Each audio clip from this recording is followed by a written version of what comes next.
It's time for Twig This Week in Google. Jeff Jarvis is here. Mike Elgan joins us. We're going to finally lay to rest the Apple versus DOJ story. I think we've got all the details now.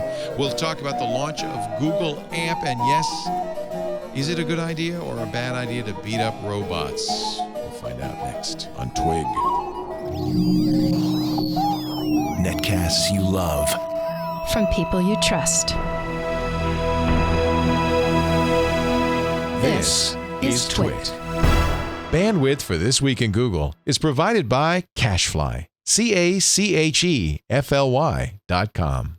Hi, everybody. It's time for our annual audience survey. We'd really like to hear from you. It helps us understand our audience better, know what you like and don't like, how you listen to the show. It also helps us tell advertisers what kind of people listen. But I promise you, your feedback is always kept personally anonymous.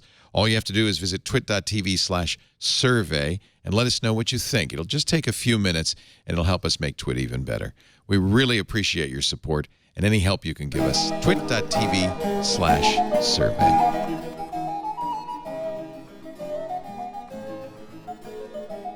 This is Twig, This Week in Google, episode 341, recorded Wednesday, February 24th, 2016.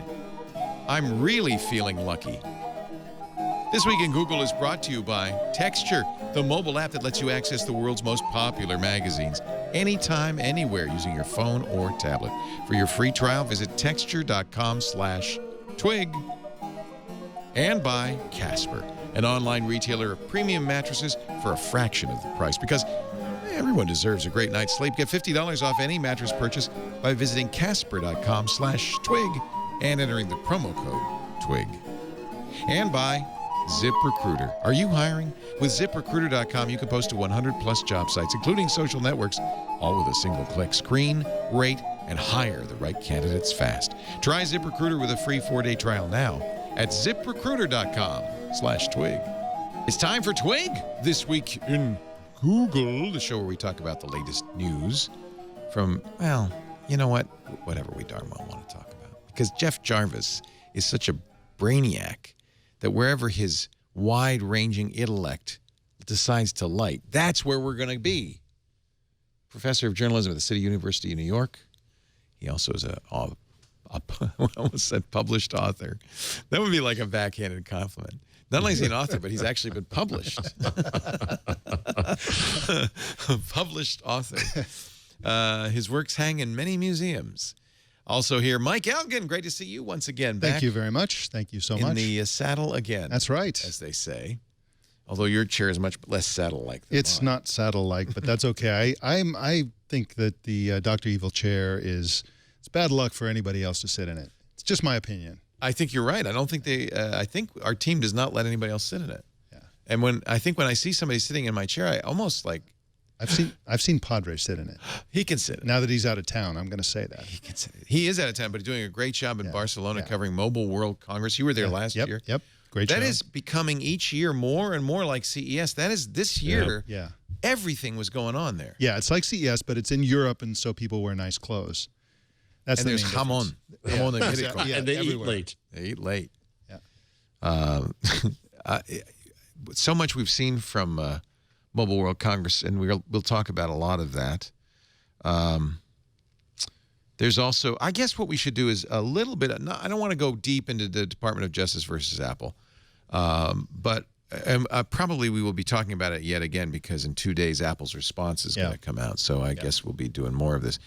But I think, Jeff, since we talked last week, and we had, I think, a very valuable debate, you, me, and Matt Ingram, Matthew Ingram. And Steve Gibson. And Steve Gibson, who came in. Very importantly. Chimed in. But what's interesting is how this story is almost has developed. Like, as the facts became better known, it's changed. And I'm curious, first of all, we haven't talked with you, Mike. It's fresh for you. Yes. But I'm also curious if people's opinions might have changed based on what we've learned.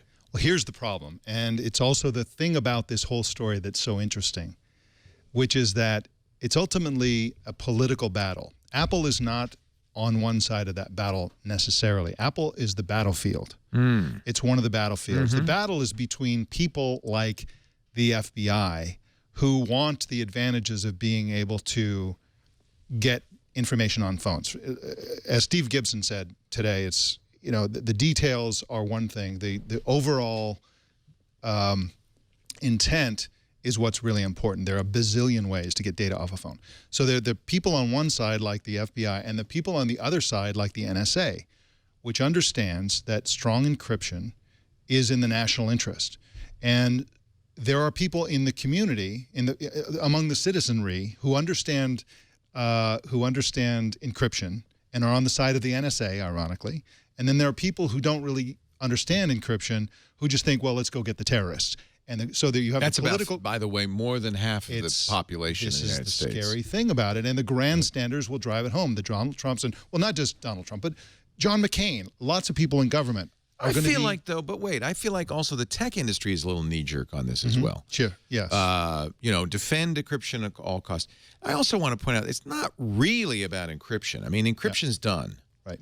That's not even debatable. I mean, there is this notion we should put this golden key backdoor in encryption, and they may try to do that, but it can't even be done successfully. It can only be done with U.S. companies by U.S. Congress, but there's so many other places you can get strong encryption that debate's over. The math is out there. Yes. So, and I thought Denise Howell had a kind of encapsulated it very well yesterday on TNT when she said, really, the public debate we should be having is whether you should have the right to privacy about what's on your iPhone or not, or your smartphone. I shouldn't say iPhone, but your smartphone or not.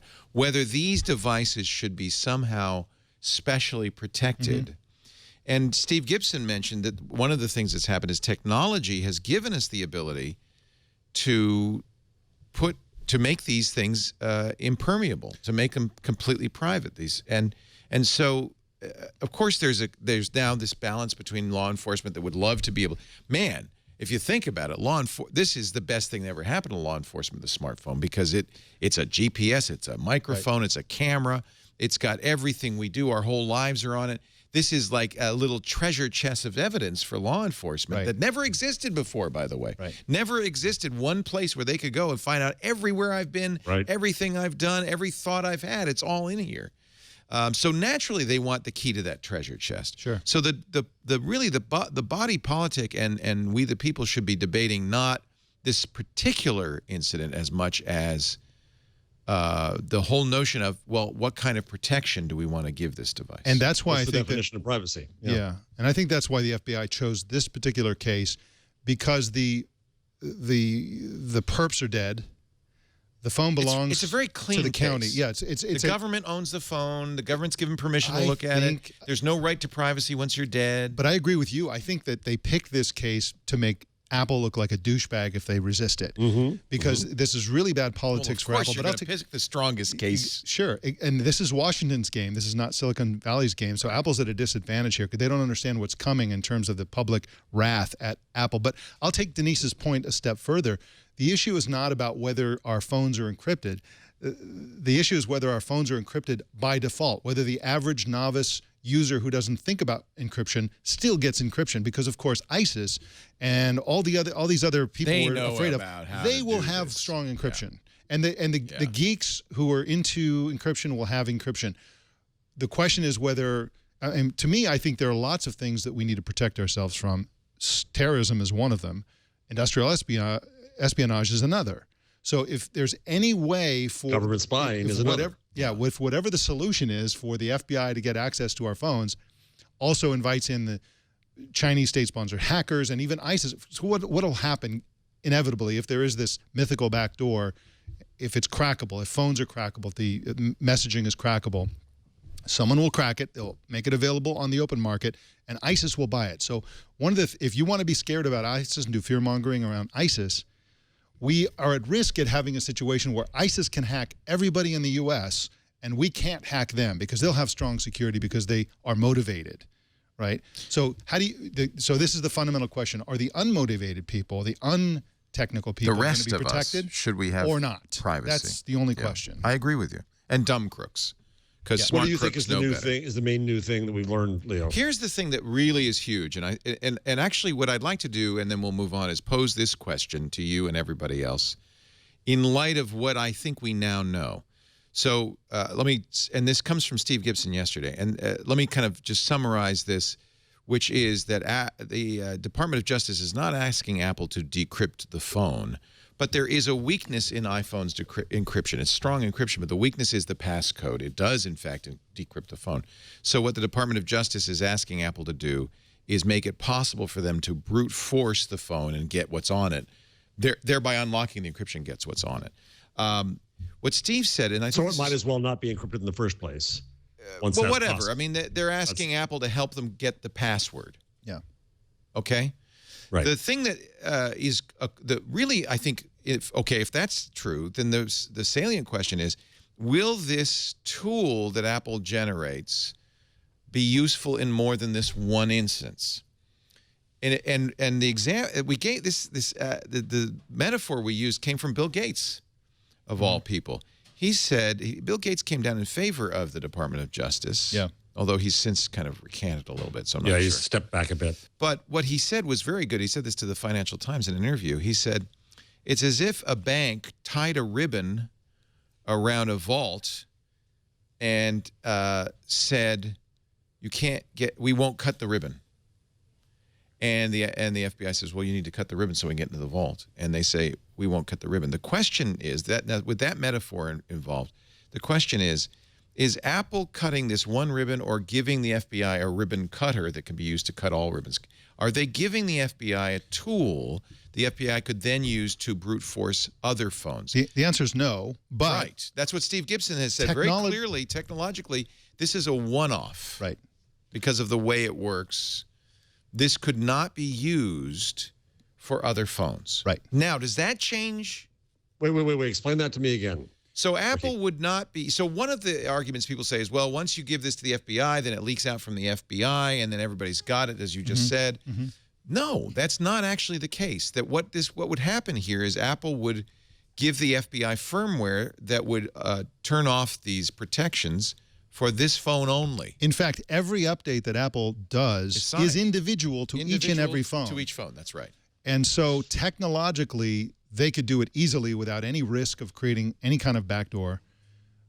Politically, that's a different question, whether that's a precedent, which now expectations... So it's not, they're not being asked for a backdoor. They're not being asked for a tool. They're being asked for... Now, I understand why Apple's fighting this, because it does open this precedent that there's... they've already said, Cyrus Vance Jr., the Attorney General of New York, has said, oh, I got 10 more phones. The Department of Justice has other phones. Lots of people have phones. And once Apple says, well, we'll do it for this phone, and now Apple's going to argue, I think, we'll find out on Friday, that's an undue burden for them. They don't want the burden. It's not about privacy. It's just an undue burden. They're suddenly in this business of unlocking phones. They don't want to be in it. That's not, it's a little bit more scary than that.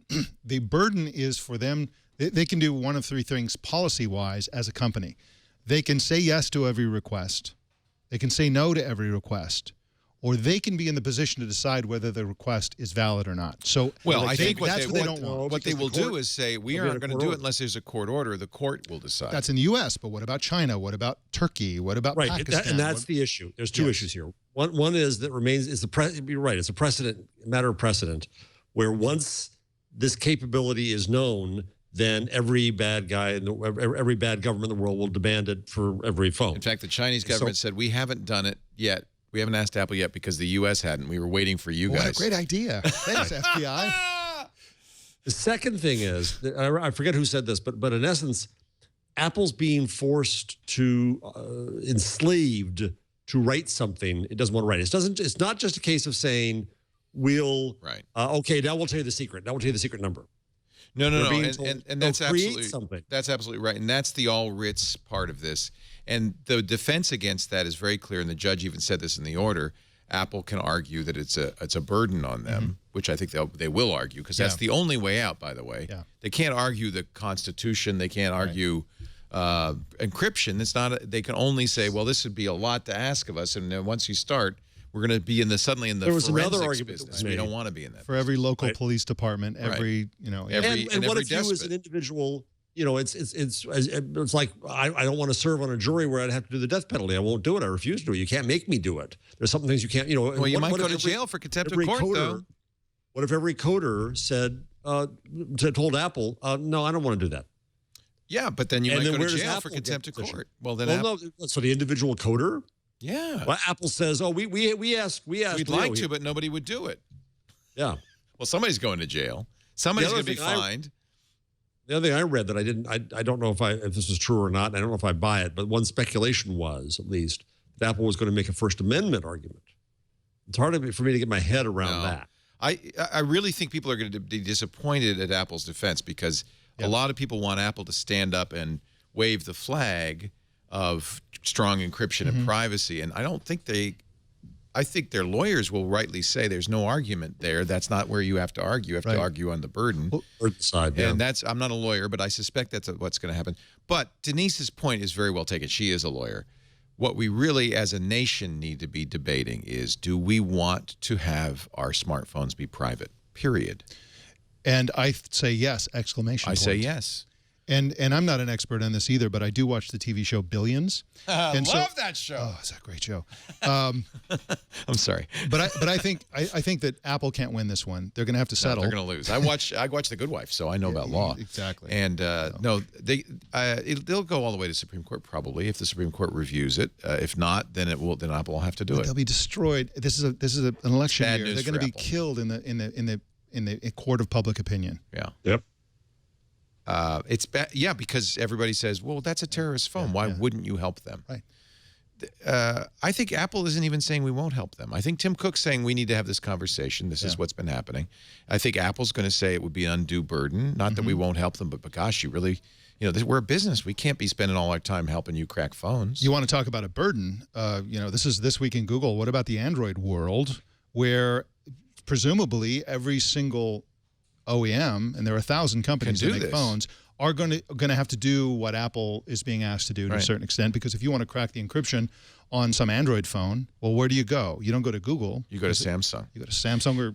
Although most Android phones are not encrypted by default, only the Nexus phones right now are encrypted by default. I imagine but all of them can be. Yeah. I imagine Samsung is as well. Yeah.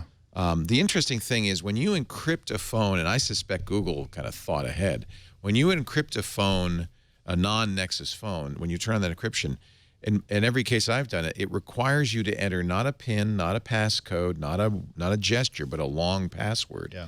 And then that means, and I suspect, by the way, going forward, that this is what Apple will do to avoid this. Yeah. The only reason Apple can be forced to do this is because it's fairly weak to have a 4 or even 6-digit numeric code. But if Apple says, and by the way, it's an option, and everybody who wants to be private can do this, and it will be private. There's nothing Apple can do about it. Right. If you use, instead of the PIN code, it's a pain in the butt, but a long, strong password, then there's nothing Apple can do. Right. And in fact, on my Linux box, you have the option when you first install most versions of Linux to encrypt the disk. And you give it a passphrase, and you can't even boot into it unless you give it that passphrase. If that's a good passphrase, no government in the world can compel any manufacturer to unlock it. It's not possible. And I think Apple will be happy to do that because I think that's what's going to happen. Because of the fingerprint ID, because all the phones are, all the high-end phones have fingerprint. Then the burden on the user of a long password is not so great because most of the time you unlock it just with. Well, but as soon as you have a fingerprint, then they can compel the suspect to unlock it because you're not protected against using. That would have been easy in this case because he's in the morgue. They just go down. Yeah, I don't know if it works if you're dead. I don't think it does. I think the fingerprint requires flesh and blood, live flesh and blood. So, but for people who are watching, you don't have to wait for Congress or the courts or Apple or any manufacturer to decide because they've built in strong encryption. Unless they backdoor it, use a strong password, not a PIN or a swipe. And your stuff is protected. And that, by the way, is also true for any terrorist. Right. So that means that every single time you use the phone, you have to use the strong password. That's the disadvantage. And, so Denise's question is interesting. So we need to decide, do we want these to be private? Guess what? We know how. Do we want it to be private even if you had to enter a 10-letter password every time you started the phone? No, probably not. It's too much trouble. It's too much trouble. The good news is strong encryption exists. The math exists. If you're worried about a backdoor, use an open source strong encryption technology. There are many of them available from non-U.S. companies. I think that's been solved. And the real issue here is because Apple kind of opened the door to this because they wanted to be convenient. And they said, well, you could use a 4-digit numeric code or 6-digit numeric code. If you had a strong password, and by the way, you can use a password on your iPhone. If this shooter had used a password, nothing Apple could do. Mm-hmm. I also would predict that once they do get into this phone, there's not going to be any data there. They know that. I don't think it has anything to do with that. It's in a way, it's a little cynical of them, I think, to go to the families of the people killed by the terrorist and say, what do you think? And bring their, they're going to file a court opinion. That's cynical because it's not going to help in the investigation. I don't think. But we don't know. I mean, that's their job. Anytime this has become not just political, as Mike said, it's become religious. Yeah. It's also becoming a kind of a left-right issue. Is it? I think it is. That's what's interesting. Even in government, the NSA supports strong, unbroken, unbackdoored encryption. But nobody understands. And the FBI doesn't. That's two branches of the government. Right.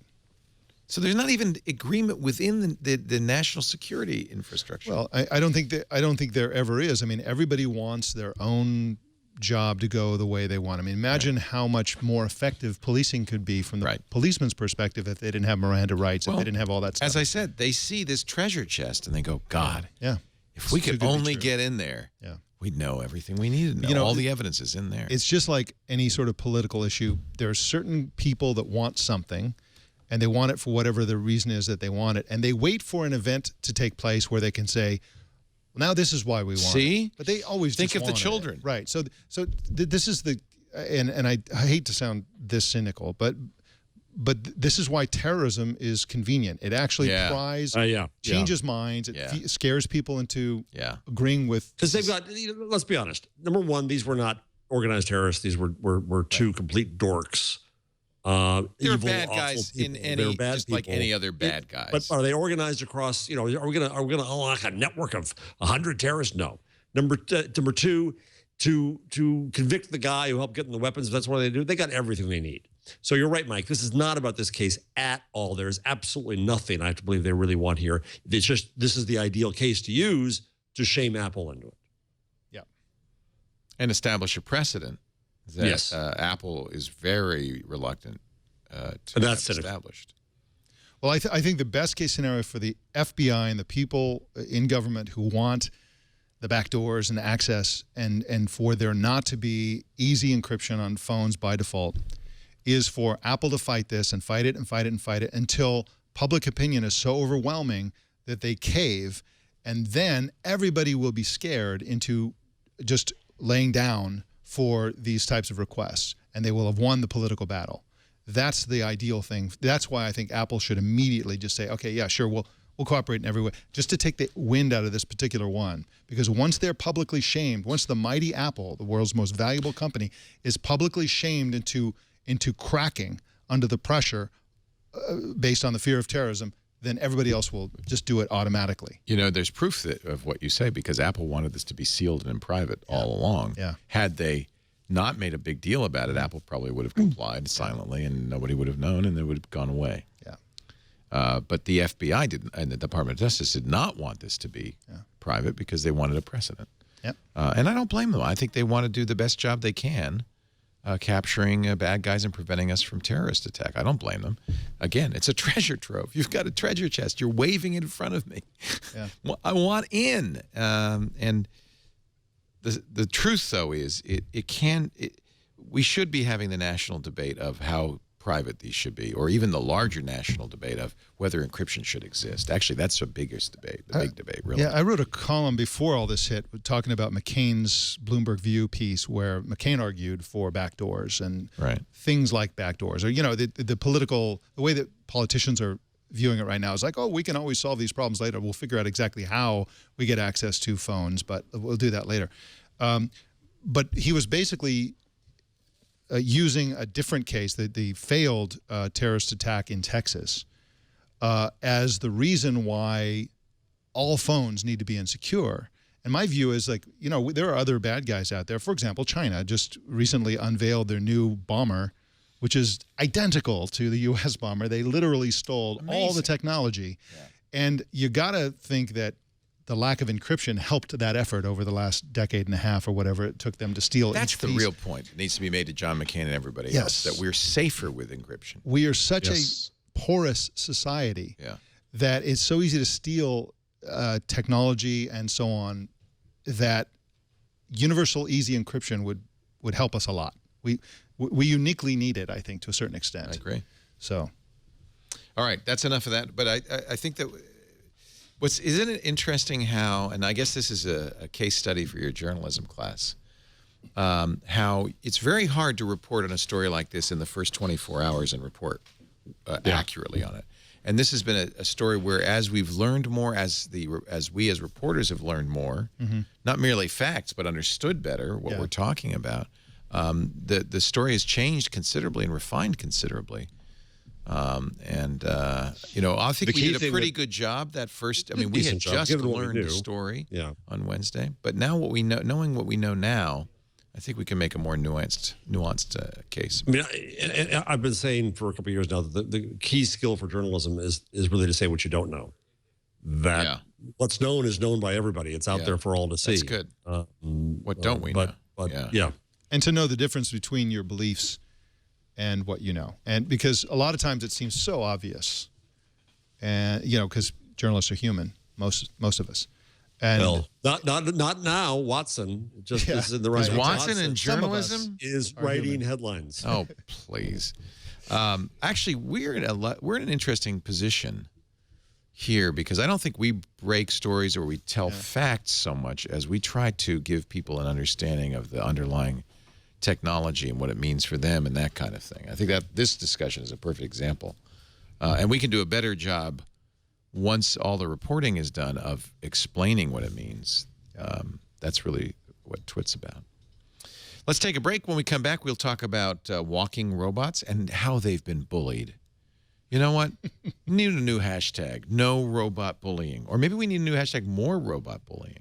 Yeah. Depends. Hey, don't make him angry. Don't make him angry. Got to show him who's boss while we still can.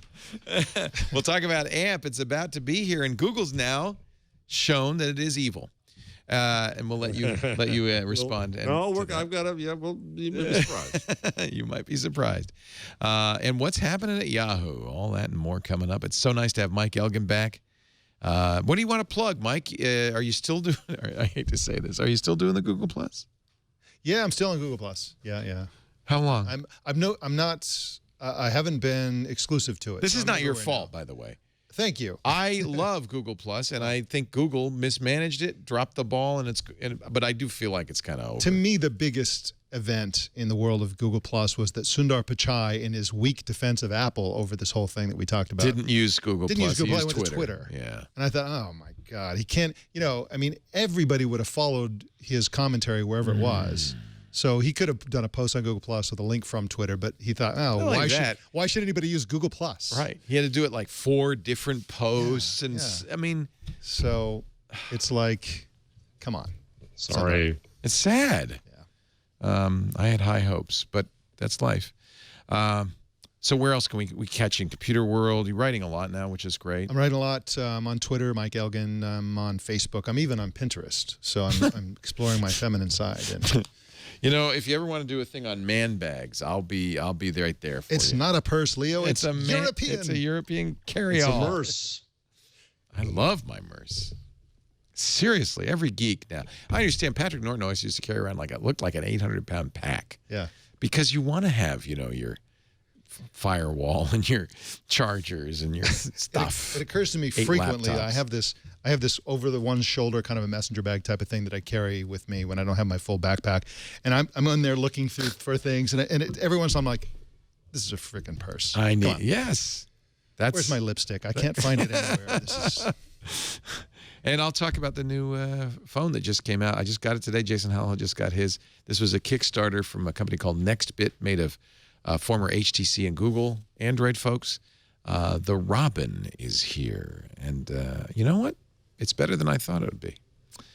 And we also have lots to talk about for Mobile World Congress. I've also ordered a Galaxy S7 Edge.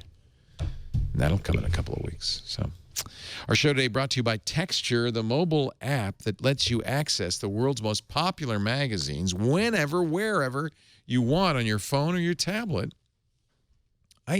There's some great writing and great reporting, great journalism, great fiction, photography, photojournalism in magazines, kind of locked up in magazines. Some of them are on the web, a lot of them aren't. But the last thing I want to do is bring home a pile of glossy 4-color paper every week and put it on my coffee table. I don't want the mailman to bring it either. They're kind of hidden away in a vault until Texture. Texture gives you all the best magazines, exactly the same form as you'd get on the newsstand, current issue plus past issues, even bonus features like video you can't get. There's Adweek. There's Wired. There's Vanity Fair. There's Fortune. There's all the magazines, Bloomberg Markets, Bon Appetit, Billboard. You know what the best magazine in the world is, Leo? What's that? It's the New Yorker magazine. Love that magazine. They're the best fact-checked, most wonderful stories in there. And there's always an article in New Yorker I want to read, but you know what I don't like is it's weekly, and I feel guilty. Yes. That I don't read it cover to cover. Yep. So for the cost of about 3 magazines a month, you subscribe to it and the National Geographic. And, by the way, Entertainment Weekly, Us, and all the gossip magazines. There's Rolling Stone. There's almost every month there's an article I want to read in there. Do I want to subscribe just for that one article? No, you don't have to. This is like Netflix for magazines. They're all in there. Yeah, I'm so glad the New Yorker's in there. Yeah, yeah. I actually, it's the cartoons alone. Yeah. But if you only read the cartoons, you feel like, why am I killing all these trees for just the cartoons? Anyway, here's the deal. You can try it for free right now. If you go to Texture, Texture, texture.com. This is the same as Next Issue. We used to do the ads for Next Issue. They just rebranded it. Texture.com/twig. Free trials waiting for you. They do some really interesting things because not only do you get the magazines, but they have editors who create topic sections. So you can deep dive into articles about a topic across a lot of magazines. Boy's Life. I would love, what's the cartoon in the back of Boy's Life?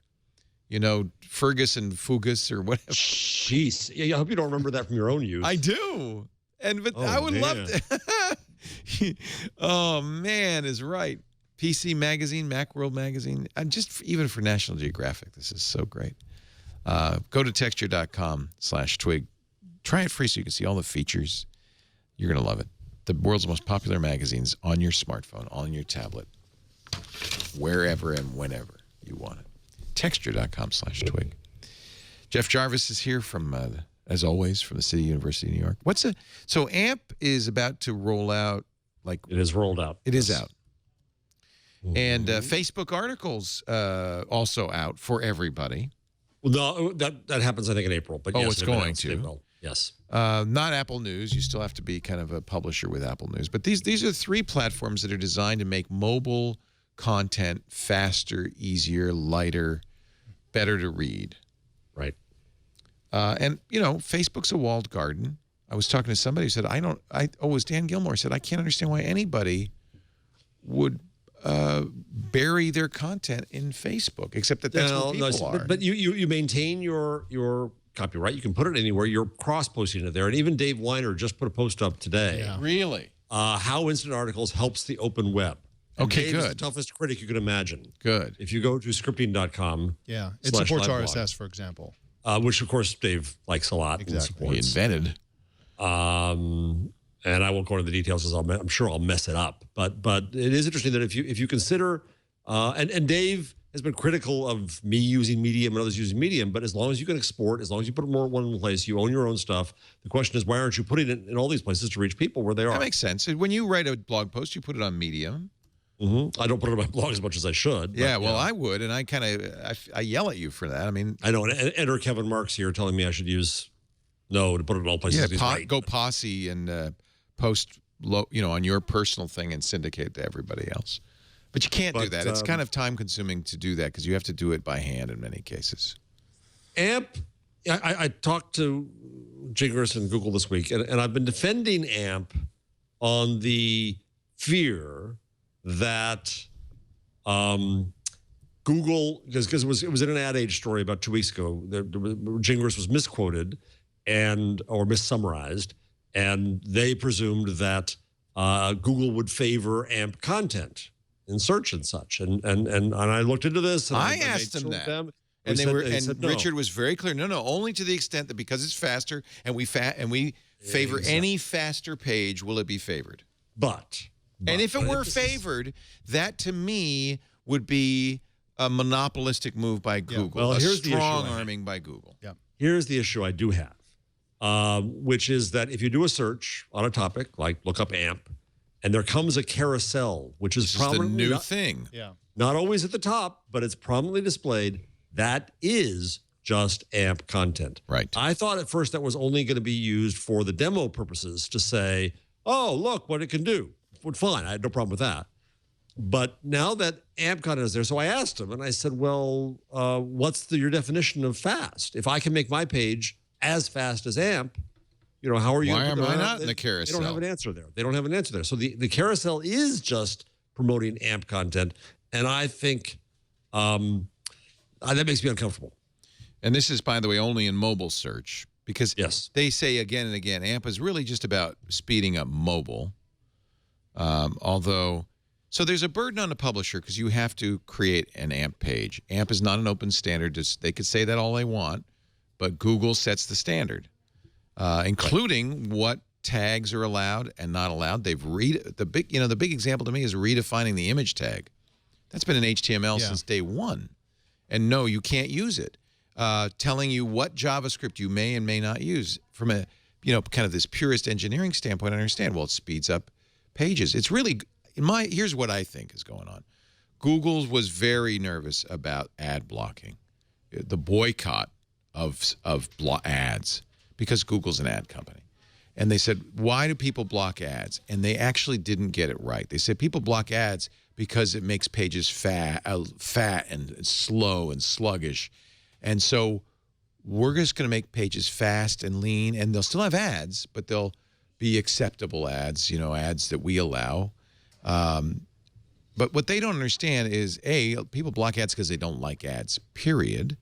B, they're worried about security concerns. Maybe this addresses that. Some of it is, of course, the waste of bandwidth and speed, and this does address that. But I don't think... Okay, so it's a response to ad blockers. It's in their financial interest. And now they're going to favor it in their search results. And you cannot deny that a carousel is favored. And their argument to me when I raised this question, which I did with them, it was I bargoed until today, was, well, the carousel won't always be at the top. The other more important stories may be above it. Okay, but the carousel is still a favored position. And here's an example, by the way. I just Googled on my phone, FBI Apple. Okay? One story from Wired at the top. Here's the AMP carousel. Which is the more compelling, interesting content? Which are you more likely to link to? This is AMP content. And by the way, this is big publishers. It's the BBC. It's USA Today. It's ABC News. It's The Verge. It is not the Jonathan Zdarsky blog. It is not Twit. It is not any of the independent content you might be interested in. Well, no. For that matter, though, Leo, I searched on Obama, and the first thing in the carousel is The Blaze, which is, I'm going to get in trouble with some of your users now, some of your viewers, but is a right-wing nut job site. From what's his name? Breitbart? Who does? Yeah, no. The former Fox News guy who was even too crazy for Fox. Oh. Right. That guy. That guy. Yeah, that guy. So what's the news Glenn judgment Beck. that goes into Glenn Beck? Thank you. What goes into and people, you can waste your time emailing me how I'm a dork by criticizing Glenn Beck. Save your effort, get a life, relax. So what's the news judgment? What's the structure that goes into the carousel versus what's above? Now what they said was, I should point out, by the way, that yes, when you search for Obama on Google, you don't get an AMP carousel, but you do get a bunch of YouTube videos. Well, no, I don't get that. I'm getting all these YouTube videos. This is not associated with Google in any way. Which is not associated with Google. What am I getting? Only YouTube video. Oh, I'm sorry. I clicked videos by accident. Oh, I see. Okay. All right. But guess what? I do get a Yahoo story for me and then a bunch of AMP content. That to me is more than favoring AMP. That is like putting it front and center. I think there's another issue also, which is that AMP delivers up components of a web page that are both Google's version and in some cases come from Google itself, come from Google servers. There's another thing that we'll probably talk about at some point today called Project Shield, where journalist, websites are cached on Google servers, and so they can't be brought down with DDoS attacks. Nice. Love It's that. nice, and then this is tied in.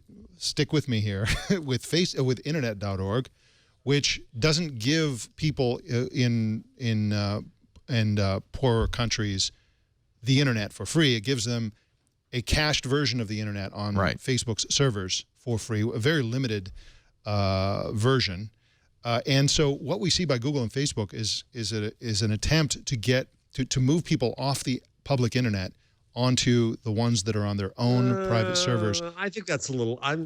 Mike. I think that I'm hearing that that AMP is somehow another walled garden. I don't buy that. You don't have to use the CDN. You can make your own if you want. You can use Akamai. You can use it anywhere you want. Yeah. They're offering you a free CDN, but it is not a requirement of AMP. Period. Right. I understand, and I don't think there's bad intent. I think this is just what's necessary to make these good things possible. This is what often happens with Google, is they do things that make sense as engineers, not knowing completely what the impact will be to public opinion. And yet, I have to point out, these are both, Project Shield's not. I like Project Shield. Yeah. But AMP is self-serving, ultimately self-serving. But AMP is, well, no, I mean, though I was just critical of that part of the execution. Making the, we in media messed up the web. We said this with the show before. I think making the faster web is generally a good thing. It is an open standard. They will have to figure out the governance to make it a truly open standard, because right now it's Google's open standard. Mm-hmm. I would not reject AMP just because Google does, in fact, benefit from it. I think it's Google's version of zero rating. And I think it'll be very popular with people, just as zero rating is. You know, when T-Mobile says, hey, binge on, it's not going to go against your data plan. Everybody yells at me for saying that's a bad idea, because that's a great idea from their point of view, as is AMP. Everything's faster and nicer and slick and sweet in the beautiful Google universe. But it is not. It's just like zero rating. What's wrong with being in Google CDN? Well, it's not open. No. Akamai is not open. You pay for Akamai. Yeah, but well, it's not so much about the CDN that bothers me. It's what it is that Google is now going to favor web pages designed with its own proprietary, non-standard format. So what if tomorrow they said, oh gee, okay, all right, we'll get rid of the carousel, or we'll include. Well, I'm just saying, I told you so, because I said this and everybody said, oh, don't worry, it won't be in any way favored by Google. I told you so. What if they got rid of that? They're not going to get rid of it. It's the whole point. What if they did? Is that the only objection? Well, it'd be better. They wouldn't be using their...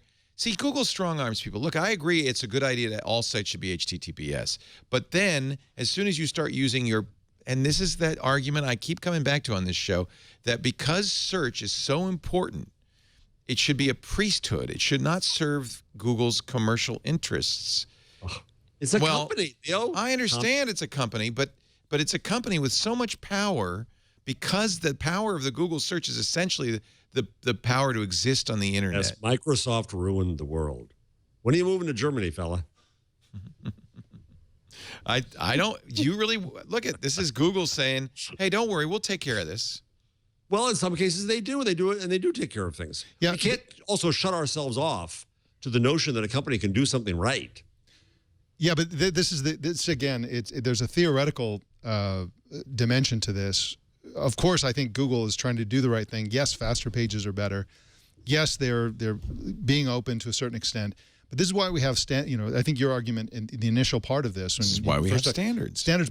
Every company says, well, this is the way to do it, and another company say, no, that's not the way to do it. This is the way to do it, and that's why we have standards bodies. They can all figure out and agree on one thing. But standards bodies are bureaucracies that take time. They move slow. So let's just go right ahead. But again, with this Internet.org thing, Google says, come on, everybody's welcome on our version of the internet. And Facebook goes, well, everybody's welcome on our version of the internet. That's where I think you're going too far, guys. That's where I think you're going too far. Here's the other thing. Well, then where's the Google? Where are the Google sites on Internet.org? They're not there. Why? Because Google's a competitor with Facebook, and they don't live on Facebook's internet. And so now you're criticizing not Google, you're criticizing Facebook. Oh, I'm always criticizing. But it goes both ways. That's the point. Is that Facebook has instant articles, Google has AMP. But AMP is not. AMP is in fact open to anybody can use it. Here's where it's going to change. and I've said this on the show before, so I'm repeating myself, and I apologize to those who've heard it before. It's only coincidental that this happens to start with news, because they wanted to do something nice for news in Europe. They come back. Dave Besbris says, I want a faster web. I want to clean up the web. It's a mess. They put those two things together. What's going to happen fairly quickly here is that AMP is not going to be just news and news publishers. AMP's going to be any damn page on the web. And then the carousel is going to become pretty much meaningless. And the question is, are pages fast or slow? And in a mobile world, slow pages will indeed perform badly. And one by hook or crook or one standard or another, pages will have to get faster and lighter and clean up the mess we made of the web. You know what's the irony of this is that, according to Dave Weiner, Facebook is using open web technology and standards. They're using RSS, and it's compatible. In fact, you don't have to host it on Facebook for instant articles to work. You can do your own thing. Well, you're served. You're hosted. You are served. No, he says you don't have to be. He says no, you are. You can. He says you can create outside, but at the end, when that is actually served to you, Leo Laporte, on your Facebook, Facebook's serving that. They're caching it through too. Yeah. Otherwise, it wouldn't be fast. But he says you don't have to, because it's an open format. You can use the same format, same content to post to LinkedIn, Twitter, Medium, or any news service that might come along. So Facebook does not have an exclusive on this flow. They are not being a silo. How about that? He says it's open. That's all good. I'm just correcting what you said a minute ago, though. He says you can't be turned off. Yeah, if you're using right, but it doesn't have to be. You could have instant article content served by others. You can't. Same with AMP. AMP is just a subset of HTML. Full stop. Period. It's a subset you don't like, but it's a subset. It's a web page. It is just. I would love to get Dave Weiner on, because what my sense is of this that oddly enough, Facebook is not using non-standard tags. They're using standards, including RSS. But when you are served in instant articles, you are cached by Facebook servers, served by Facebook servers. He says, I can and will modify River 5 to support the instant article format. That's his content system. All kinds of news services can boot up on the flow without depending upon Facebook servers. You can't be turned off by Facebook. This is the key feature of the open web. It's the platform without a platform vendor. What's interesting about AMP, you're right, others can host AMP, can cache AMP content, but only Google can say what's acceptable in AMP. Only Google can say what JavaScript can exist in AMP. Well, hold on. Instant articles also takes a subset of HTML. You can't do anything. But a legitimate subset. Well, no, that's important. Who is against? I want to do is there anybody ads, against AMP? If I want to do pop-up ads, this is what drives just me and Mark Zuckerberg. If I want to do pop-up ads, I can't do them in either format. There are things that I am not allowed to do. There is a subset. I'm not allowed to do. It's a subset, but it's not a non-standard subset. So in other words, if you serve AMP content to Firefox right now, it'll go, what? I don't know what this is, because it's not standard. If you serve instant articles to Firefox, it'll go, yeah, let me render that. I don't know. Let's try that. Isn't that the case? Am I wrong? I don't know. Have you tried that? Open up Firefox, put an AMP URL in. Don't you have to use Chrome? I don't know yet. Maybe it is to start with, but they...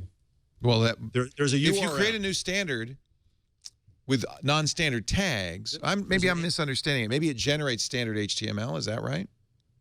It might. I don't know. That's what I'm saying. Test it. Oh. I can't open up Firefox because I have a Chromebook. Actually, I had this question before, and I should have probably answered this. Yeah, to my satisfaction. Go find an AMP article. Let me see Safari. I have Safari on here. That would be take that URL, put it in, and see what happens. I don't know. If anybody isn't going to support it. So let's do a Google. Oh, see, I'm not on mobile. Shoot. But you can still put it. No, you can still. How do you get an AMP? How do you get an AMP? Open up a story in. Okay, let me open this up. So this URL. Who is an AMP? Who's amped everything? Washington Post, Guardian, New York Times, BBC. Yeah, I see them all in the. It's the format for AMP. The carousel. The AMP. Yeah, but it's not showing the amped URL. So I don't know what the AMP. Did you, we need Kevin Marks, ampersand, amp or something? I thought so, but it's not showing that, so I don't know. Force, amp, content. If you can show source here. Can I show source on my phone? No, don't show source. That's a bad idea.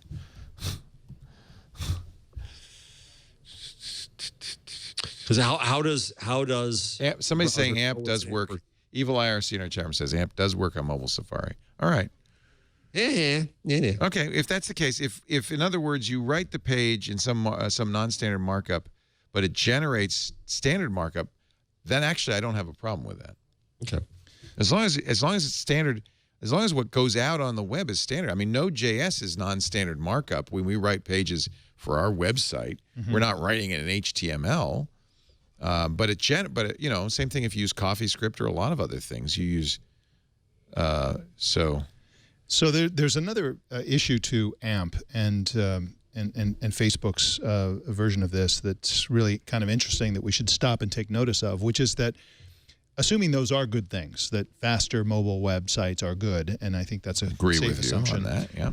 That's part of a larger trend where the mobile web is now becoming vastly better than the desktop web, if you can call it the desktop web. Oh, yeah. We used to think that mobile was a subset. So, for example, there are all kinds of new startups launching on mobile only. Adam Bank in the UK, Pokemon Go, for example, Poshmark, Game Time, Go90, a mobile-only weather show called The Lift from the Weather Channel. So these are actual content and services that exist on your phone that you can't get on your desktop. So there are things like and then there are features coming out on apps where the new features exist only on mobile devices, like Spotify's party feature. You can't use that from a laptop and so on. And of course, Facebook and Google are making the mobile web faster. So we're getting to the point where increasingly the mobile web is pulling away from the desktop web, and the desktop web is the internet's unwanted stepchild. That's another thing to fear. Although, given the move to mobile, I guess it's almost inevitable. That's just everybody. Yeah. If you open up the Neiman Lab piece I put on how fast is it on the rundown, I think it's very interesting that you'll see the relative speed of similar content, AMP, non-AMP. Yeah, but again, that's like that. I understand. That's the same thing. You could say, well, isn't this nice that I don't have to pay T-Mobile for my Netflix viewing? No, but how? It's good. Yes, it's good. But no, it's a faster web page, period. Full stop. It's a faster web page. That's a good thing. We messed up the web. And this makes it Google faster by fix limiting what you can do. So what do you want? Yahoo to fix it? We didn't fix it. We could have fixed it in media. We didn't. Yeah, that's why everybody uses ad blockers. By the way, the web is nice and fast with ad blockers. Yeah. But I'd sure rather have fed journalists with ads on faster pages and fewer people motivated to put in ad blockers. Yeah, it's not a bad thing for my business. I need to actually do some research and make sure, because I don't understand. So you can get AMP content on not without Chrome. Like I don't have to use Chrome or a Google browser. I don't know. To see I'm not saying it does, but I'm saying we got to test that. I'm not sure. I do not know. I know that they've said that. I'm pretty sure they've said that they intend to make it work for all browsers, but I can't remember when that was said, so I better, I don't know. So if you take a New York Times story that on the web, the good old-fashioned web, took 0.985 seconds to begin to load and fully in 3.82 seconds, okay? The mobile version, similar, 0.857 seconds to start loading, fully loaded in 2.99 seconds. I stipulate AMP is faster. No, I'm not. Let me just say a little praise here. Okay. The AMP version, note the amp.html in the URL, it says here, loads in 0.24 seconds and is fully loaded in 0.646 seconds. So, it's substantially faster. And it changes the basic experience of the web. I don't feel like I'm going to the New York Times. I feel like when I click on a nuzzle link now, I feel like I'm reading it there, or the carousel or wherever. I don't feel like I've had to go somewhere. Right. That is a fundamental change in the experience of the web. This notion, and this goes back to all my yammerings years ago on the show about the link economy.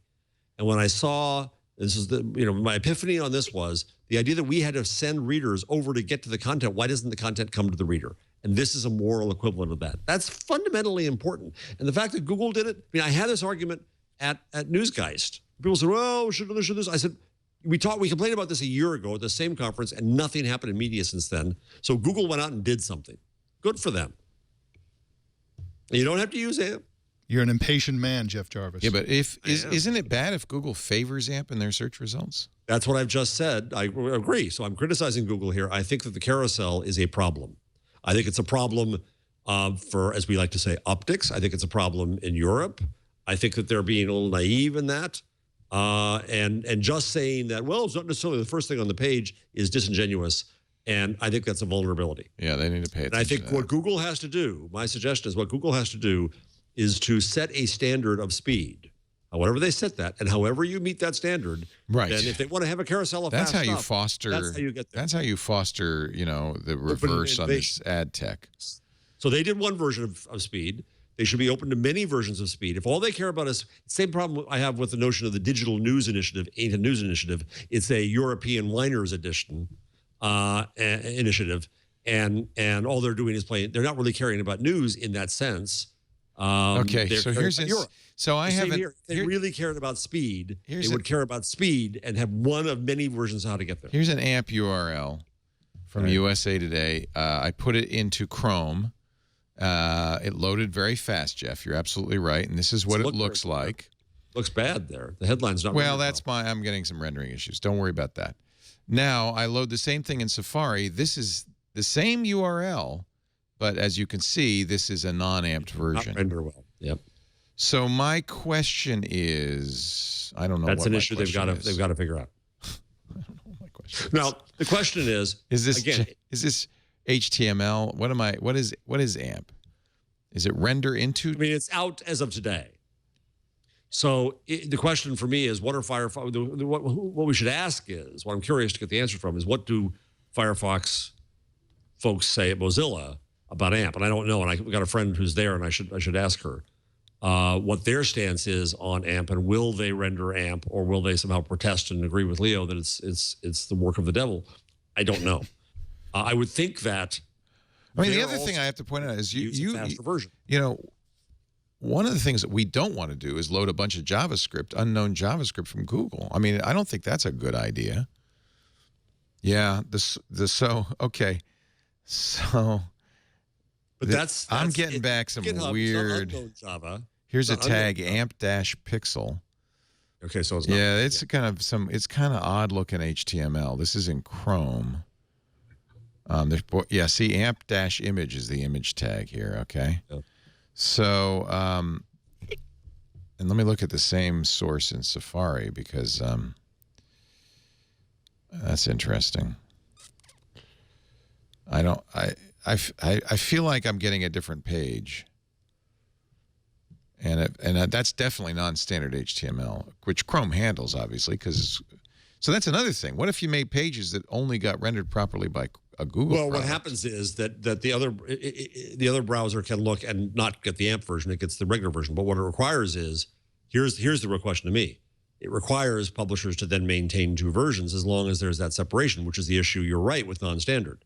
I mean, if I were a publisher tomorrow, what you want is a system that would enable a publisher to say, screw it, I'm going to produce one version of everything, and it's an AMP version. If that doesn't work, then you're right that they're disadvantaged. The other thing that is a little bit of news around AMP is that one of the things that the European publishers had demanded, no surprise, was treatment of paywalls.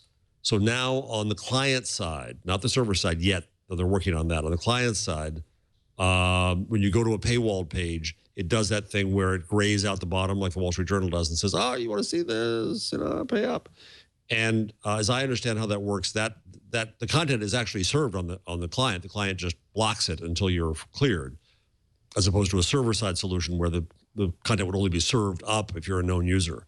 But that was a big requirement for publishers who have paywalls to be able to make AMP paywall friendly. And Instant Articles is not paywall friendly. Okay, so I'm not a big friend of paywalls, so I don't necessarily care. But that's a big difference between the two right now. Briefly done a little quick investigation. The the page that was served in Safari does not have any of those weird AMP image tags, AMP-image. So even though I went to the same exact URL that has AMP in the URL, cpt-amp.production.connect. It went to a different version. It served up a version that Safari could see, which is not an amped version. So if you look at this is another problem I have. I think there's a pointer in the source code probably from one version to another. I'm not sure how that works exactly, but I think whatever. If an amped page requires a Google product to load, there's another problem, isn't it? Yeah, but this is where I'm saying early days, and this is where I'm also saying this is why number one, I'll repeat myself. Number one, what Google should be doing, I think, is saying we favor the fast web. Here's our way to get to it. Here's the standard we set.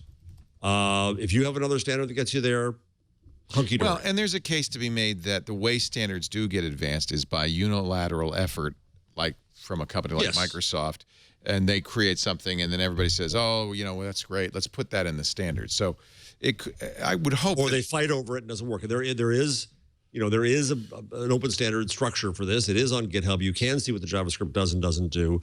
That's open, but that's one issue. The second issue is the carousel. Yeah. All right. How many hours have we done? I know. Podcast world with AMP discussion. I know. So I'll shut up now. I know. By the way, this Project Shield is pretty cool. This is the idea of this is to provide DDoS protection. The reason I'm very aware of this is our friend Steve Gibson. It was DDoSed off and on for days, bringing his site down, and the problem is that the features of his site, like Shields Up, could not be used in a DDoS protected environment. Yeah. So how does Google exactly do this?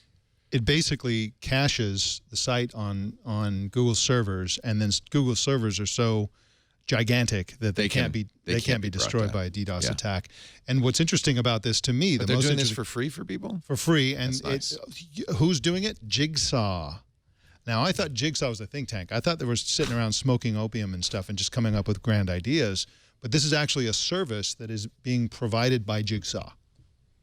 So I think that's really interesting. So they're going to actually be doing things, not just... This works roughly the same as commercial DDoS protection sites like, and I'm trying to remember John Graham Cummings' site company, Cloudflare, by a reverse proxy. So, and exactly right, it goes through Google. The problem is that Steve raised with all of these sites is that they have to own the certificate, they have to own the domain name, and that he cannot then provide outbound services like Shields Up. But it's fine for a news site, and what this is intended to do is protect news sites against being brought down as a form of censorship. Yeah, well, it's even better than just protecting news sites from censorship. And in their announcement, they talked about a specific Iranian news website that was brought down by the Iranian government, most likely, to prevent them from reporting on shenanigans in their election, et cetera. But what's interesting about this is that they're neutral in terms of are you left and right or whatever politics, but they're not neutral in terms of what kind of news site it is. So if it's a government-owned website like China TV or state media, they will not protect those sites. So now we're entering, that's interesting. Yeah, right. So now we're entering a world where government sites can be DDoSed. Well, and presumably the Chinese government has equal resources. But does the North Korean? Maybe not North Korea. South Korea was DDoSed. South Korea, I would argue, would need protection from North Korea. Yeah. Maybe. Yep. Maybe. I mean, to bring down a modern site, you need a lot of bandwidth. By the way, we talked a lot about this on Security Now on Tuesday. I encourage you to listen to that episode. But DDoS attacks could easily be mitigated if ISPs would simply block packets coming out of their networks that don't have IP addresses within their IP range. In other words, spoofed IP addresses. That's how you have to do this. You have to, because otherwise, if you're a bad guy and you're trying to bring a site down, you can't use your IP address. They just block those IP addresses. So they use raw sockets and other techniques to spoof the IP addresses, just to make up IP addresses, so that you can't block any given IP address. It has to come from many. You can do that with a botnet as well. But if in general ISPs just simply, it would not in any way impinge on their effectiveness, simply said, look, that address is not from our network. Why are you pretending to be that address? We're gonna drop that packet. None of this would happen. Yeah. And I'm not sure. Are there any implications at all to that happening? Not that I know of. VPNs or? No. Well, it would mean that you wouldn't be able to be anonymous on a network, but you could still go out of the network using Tor and be anonymous. It seems to me like this is a very simple thing, and I think Steve Gibson agrees, because every internet service provider, every connection to the internet is provided with a range of IP addresses that they own, that they're legal addresses. Your address when you use Cox or Comcast or Time Warner is within that range of addresses.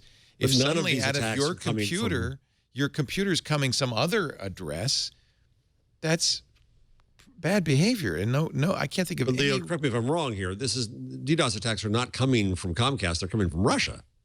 Well, that's the problem. I bet you. I don't know, but I would suspect that Comcast is probably doing the right thing. Although for years they didn't block port 25. They didn't block spam, outbound spam. But you're right. I mean, it's got to be all ISPs. It can't just be a few. Yeah, that's the issue. And there's going to be evil ISPs somewhere in the world, run by governments. In some cases.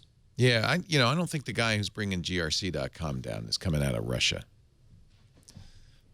He's got botnets perhaps in Russia, but he's got botnets all over. He's put it all over. You certainly would mitigate it considerably if the top 20 ISPs did this, because you need bandwidth. Steve was hit with 13 gigabits per second.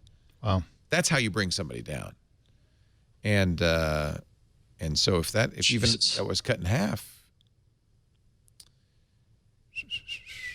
A botnet's the same thing, because a botnet, if you get the, if you had a botnet of 100,000 bots using their real address, it'd be hard to shut that down. So in that case, yeah.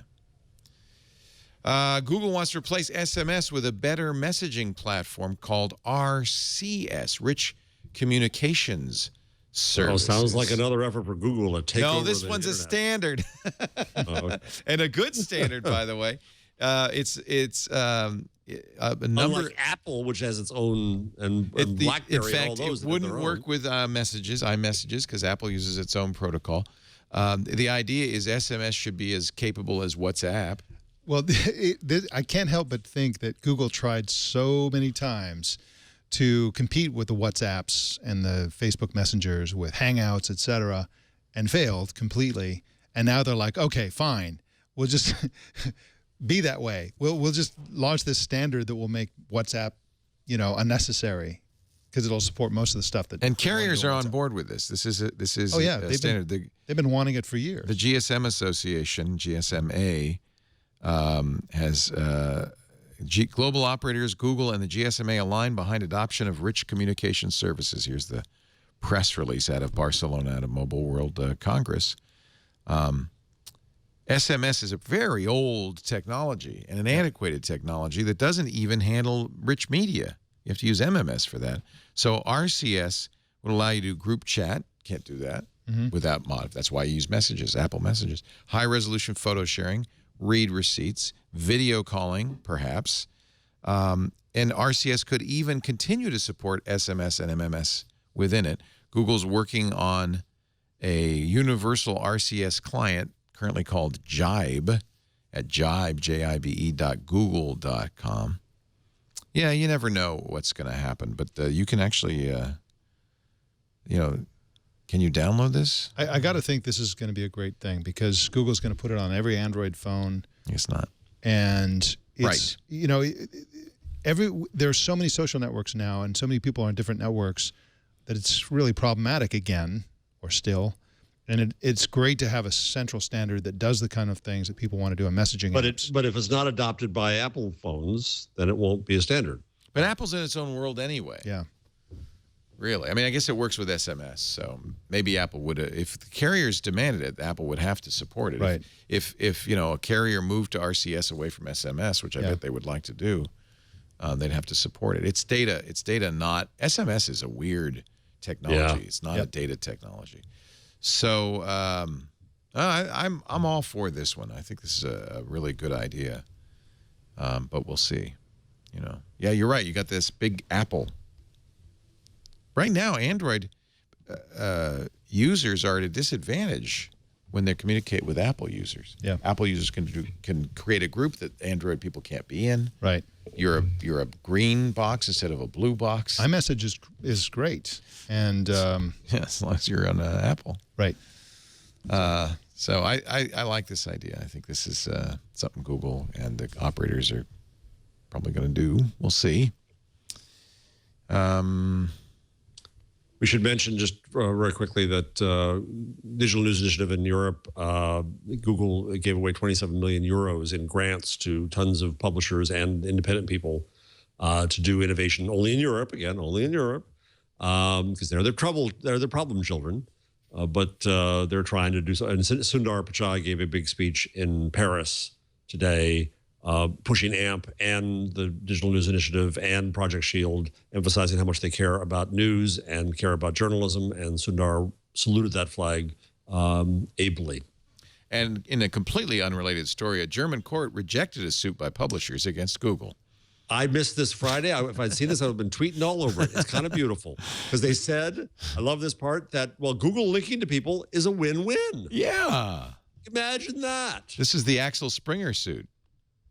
Yep. Now, I don't know where this sits in with the panoply of suits that have been going on. There's so many, right. Right, but I find it absolutely fascinating.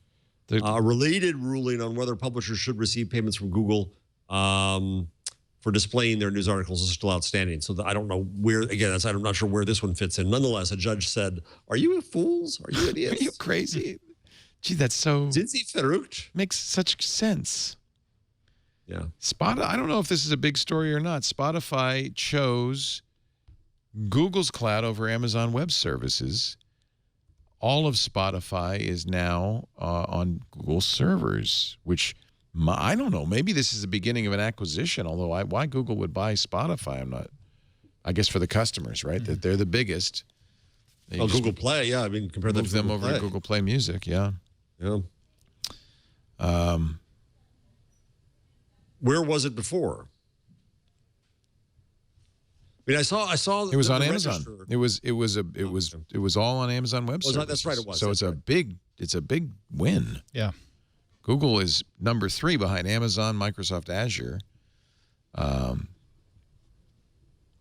Not sure why they did it. One of the Spotify vice president Nicholas Hartos said Google's ability to analyze massive amounts of data tipped the scales. They like the analytics. That's where Google has the edge. That's where we think they will continue to have the edge, Mr. Hartos said, according to the Wall Street Journal. It's funny, I almost felt like Google had given up on cloud services. No, I think they've been quietly pursuing it more and more and more. Also, we negotiated hard on price, said Mr. Hartel. It's free. Whatever you want. They also, where did I put this? Oh, I put it in the number, but I don't care. It's the first one. Google's calling on drive manufacturers to rethink the 3.5-inch drive that's used for the cloud. And they're sort of trying to get that to be more efficient. They buy more drives probably than anybody. Well, Amazon, God knows. But Google does buy more than anybody, yeah. It'd be interesting. So what do they want? Who has more storage? Well, if the story is if they're 3.5-inch, they want higher stacks so they're more efficient. More drives. Where was it here? They can move. They're big enough. They could probably move the market a little bit. Google proposes taller drives than the standard 1-inch for 3.5 discs and 15 millimeters for 2.5-inch drives. Taller drives allow more platters per disc, which adds capacity and amortizes the cost of packaging the printed circuit board and the driver motor actuator.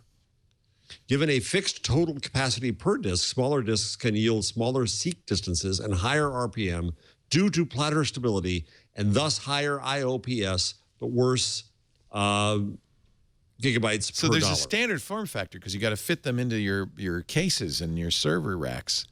And if Google says, no, we don't like that size. Yeah. make them this size. They'd probably buy enough drives they could move the market. You think? That'd be weird because then everybody else would have to redesign their enclosures.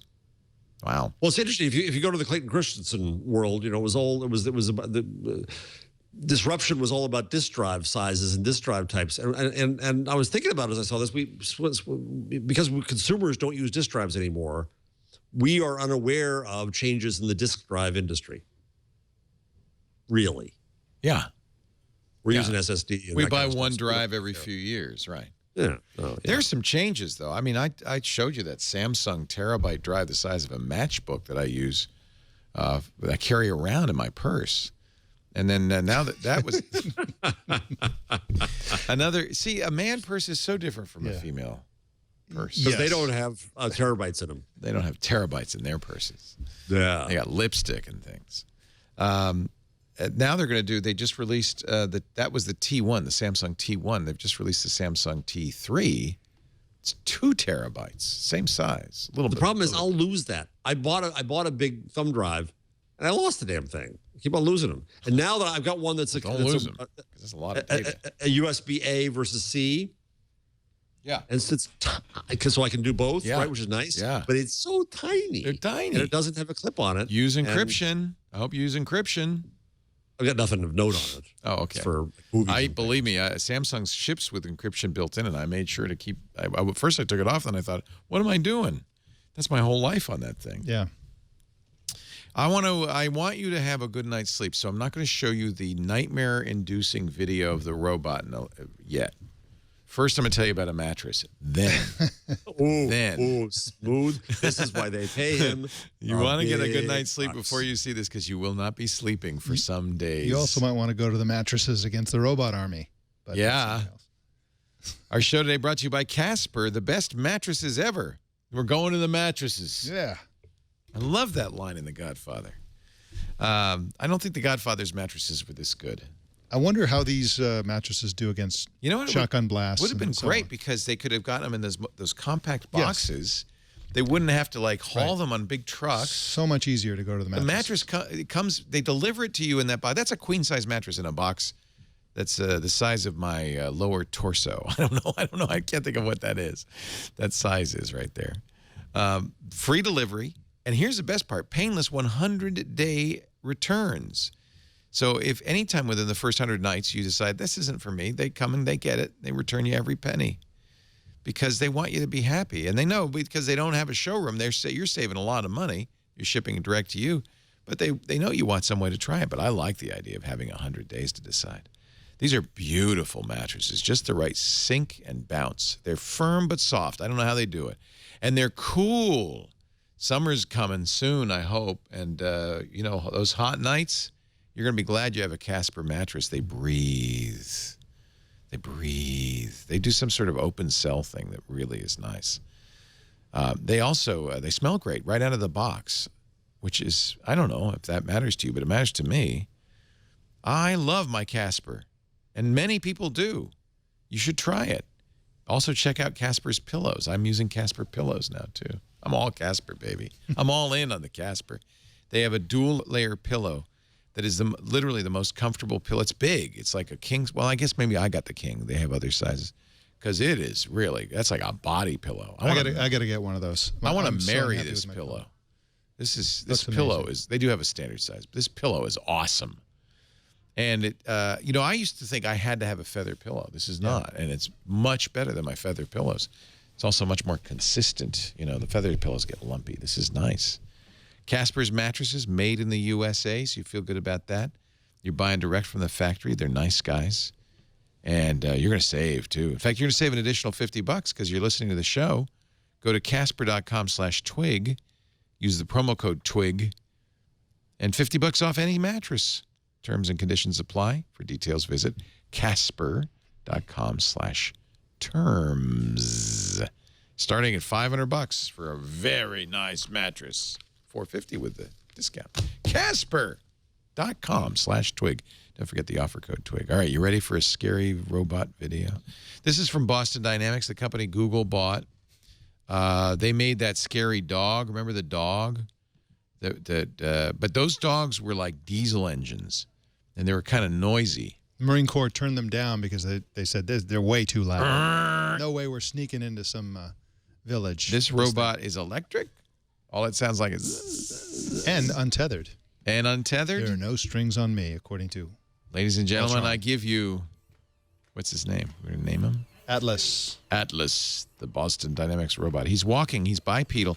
Now, you might say that's a lot of work to go to. I mean, you could just put it on wheels. But they want robots that are like human. For instance, the Fukushima nuclear plant, humans had to go in there and By the fix way, it. notice the robot has a cod piece. That's not a cod piece. That's a European carry-all. Look at this. Skid plate. He's stumbling. He's stumbling, but no, So this is snow. He's walking in. through snow, and the snow is even, but underneath the snow, there's uneven ground, and so he stumbles and recovers. He's a little drunk. He's had a few. Go home, maybe. robot. You're drunk. But, I mean, okay, pretty impressive, but imagine that coming at you Yeah. inexorably. Yeah. He's walking next to a fella. You can see it's kind of normal human size. Got arms and legs. They're having a talk. They're going to say, look, we're going to be abusing you. Yeah. So here he is lifting boxes, putting them on the shelves. Doing a pretty good job, too. So he could work in a warehouse. Again, warehouses are designed for humans. Yeah. So a human robot makes sense in some situations. Not all. Look at that. Now, okay, fine. You could put a box on a shelf if you just pick it up and put it on the shelf. But what if you take the box and somebody with some schmuck with a hockey stick knocks it out of your hands and then pushes you back? That was mean. Don't anger the robot. He's been marked for deletion. So he Don't you recovered. look? He's got the hockey stick. He's sliding the box along. He's clearly Canadian. Yeah, why a He's got the hockey stick? yeah. No, Canadians would be too nice to do that. That's Boston. He's a Celtics fan or a Bruins fan. So here's the question. By the way, notice the QR codes, the robot readable codes on these boxes. And you'll see, too, when it uses the door, there's codes there. So they have some sort of vision. This is so mean. He keeps moving it away from the robot. Yeah, the hockey guy is trolling him hard by pushing it away. And No, making him hard. hey, don't do that. Oh, he knocked him over. That's just not nice. He knocked him on his face. He did a face plant on the concrete. Well, and then the robot does what I think is reasonable. Make sure you play it all the way to the end, please, Jason. He leaps to the top. He gets up and he's like, you know what? I'm just going to keep on I'm going. leaving. I'm out of here. Here's opening a door. I'd leave too. The thing is, okay, do you feel like the guy who knocked him over, just a little tiny part in the back of his mind is thinking, I hope he doesn't get mad at me. Right. Well, right. There's going to be payback. The robots never forget. And when Skynet happens, he's going to come back with his friends. I even think he's just thinking like, I know I wrote the software. I know this thing isn't going to get mad. It's just a program. It's just a bot. It's just a machine. But maybe not. Maybe like because it could crush him. Like really. Like you could just go wham and you. Jason, can you pull up the new trailer for the new season of Silicon Valley, HBO's Silicon Valley? Oh, is it back? Yeah, there's so there's excited. actually an Atlas reference in there. There's actually a scene where Ehrlich kicks the big dog. Really? Yeah. There is? Yeah. All right, I'm going to have to find It's I can search too. You look for the. I'll show you this. Apparently, there's been a Twitter account set up for by the Atlas Big robot. Dog has told me what you've done. yes. Where, Using my OCR to read your ID, I am close to getting your name. Boston Dynamics / Google is really good at this recovery system where they knock them over, they kick them, they put them on. It's hard to do for bipedal. Very hard to do. I mean, and you understand why they're doing it because there are places that you need. So here's Silicon Valley that you need humans in there. This is coming back. This is the best show for people who are into. I'm lying. For people who are into technology because Yeah. it was all in jokes written by people It's very sad. like the. Ventriloquist dummy. If I'm lying, you look like. I want to be CEO of Pied Piper. I think that's the only one. My company. I worked my He kicks ass the off dog. to build this company. He kicks the I made robot it. dog. I deserve Which it. had And, reindeer it's my final antlers offer. on it. So, what do you say to that? Action. Oh! Ow! You were standing. Oh! What were you saying? Did you do? That's do you comedy, do, my or- friends. Go. That is comedy. Have you watched this show, Jeff? Are you a fan? I'm just behind. It's one of those cases where I got behind and then I so yeah, I have been, but I've got to catch up before it starts again. Yeah. Well, it's not hard. It's only half an hour. Yeah, I know. I've got so and much it's to only like catch up 9 on. episodes a Yeah, season. it's really not much content compared to I'm like. watching Fortitude now.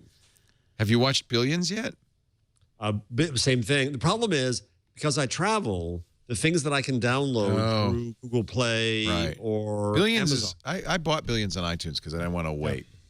But you still have to wait. That's the problem. I hate watching a show when it's still on. I hate that because then I can't binge it. Have you seen Scorpion? No. It's a dumb show about smart people. I thought that was called Big Bang Theory. Well, I learned something interesting about this show. So what this show is about a guy named Walter O'Brien whose IQ is 197. He's like you, Leo. He's got this like enormous intellect. He doesn't, and so he forms together this team of I'm geniuses. only 187. Well, who's counting? Give or take 10. Puts together this team of geniuses, and they help. I've seen the trailers. Yeah. Okay. So here's what's interesting about it. Walter O'Brien's a real person. Scorpion is a real thing. What? They've existed for 25 years. Doing what? They are geniuses for hire. There are 2,500 of them now. They outsource this, and they hire these super high IQ people. So if you need anything done that requires the work of geniuses, they'll say, okay, $5,000, we'll do it. What? They do all kinds of crazy stuff. Now, here's the craziest part about it. Where did the show come from? They expanded so much that they were having trouble hiring more geniuses. They couldn't find there's a enough limited geniuses. pool. So they have this process for figuring out how to solve problems. They applied that process to the problem of how do they get more geniuses, and the solution was the TV show. So they went to Hollywood and they said, okay, we want to do this. It's all about hiring. The TV show exists to help them hire. No. Yes.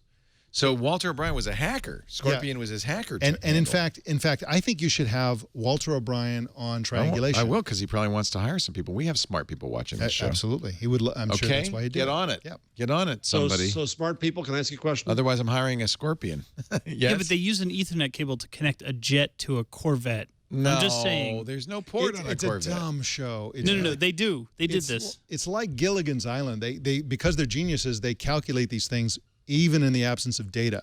So there's a rock slide. So it's like, it's a 97% chance that this is going to, based on what? You don't know anything, So anyways, I have a little bit of a prejudice against people who claim they're geniuses. Mensa. Like if somebody says, I'm in Mensa, I go, right. Yeah. Nice. That's nice for you. Good luck with that crossword puzzle. Mensa is for people who are insecure about their genius. Right.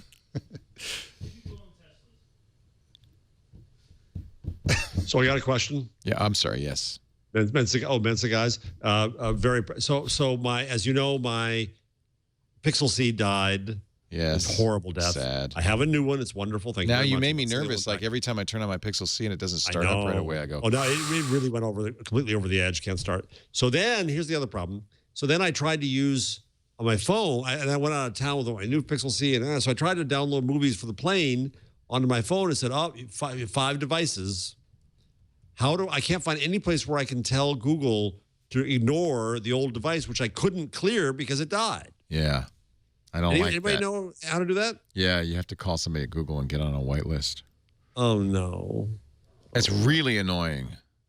So you have to do that every time you buy 87 Android things. So I did. I was able to get somebody. I complained about it. Yeah.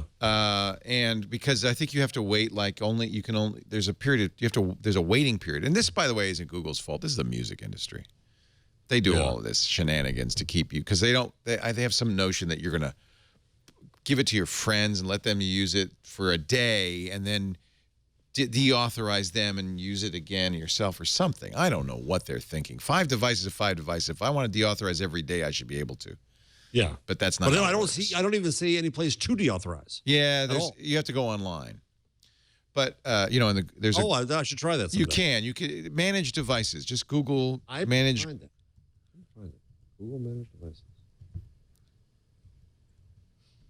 But the problem is that there's limits on how you can do it. It's maybe Android Device Manager. No, that's not it. There's a way to do it. I'll find it for you after the show. But I was complaining about this, and somebody from Google sent me a note saying, yeah, you'd use a lot of devices. Yeah. We can whitelist you. So you can ask them to get on the special list. But that's not a solution for the rest of the world. But we're in an unusual situation. I'm in an unusual situation. I've got a new phone every few weeks. Managed devices is the Android thing where you can have my devices. It's google.com. No, that's not it. I don't know. Yeah, that's the Android device manager. Accounts.google.com. Is it? Yeah. Or does that get you into the device manager? Problem is, I'll stop talking about this. And nobody in the rest of the world cares about this. But everything I got was for Google Music, not for Google Play. Oh, here it is. Open your web browser, navigate to the Google Play Store, click the gear button in the top right corner of the screen, select Settings. Right. No, that's from the store. Never mind. Nope, right. How to deauthorize Google Play music devices. That's what we want, music. right? I don't want music. No, I don't want music. I want Google Play. It's different. Oh. Yeah, because you have Google Play music Shows. on 10 different devices. Right, I got shows. You want on shows. Play. And that's where I cannot find it anywhere. Oh. Am I the only guy who uses Google Play that much? It's never come up before. You're it, Jarvis. Wow. You Google schmuck you. I'm sure somebody will get a hold of you. I thought you were talking about music. You're talking about TV. TV. Yeah. The other problem was, so I'm watching Fortitude, which is really amazingly weird. Arctic. I love Arctic things. And I had some episodes on Amazon on there, but once they're downloaded on one device, you cannot download on any other device. Hello, Amazon, it's dead now. No, sorry, man. You're right. It's not their fault. It's the stupid Hollywood. It's Hollywood.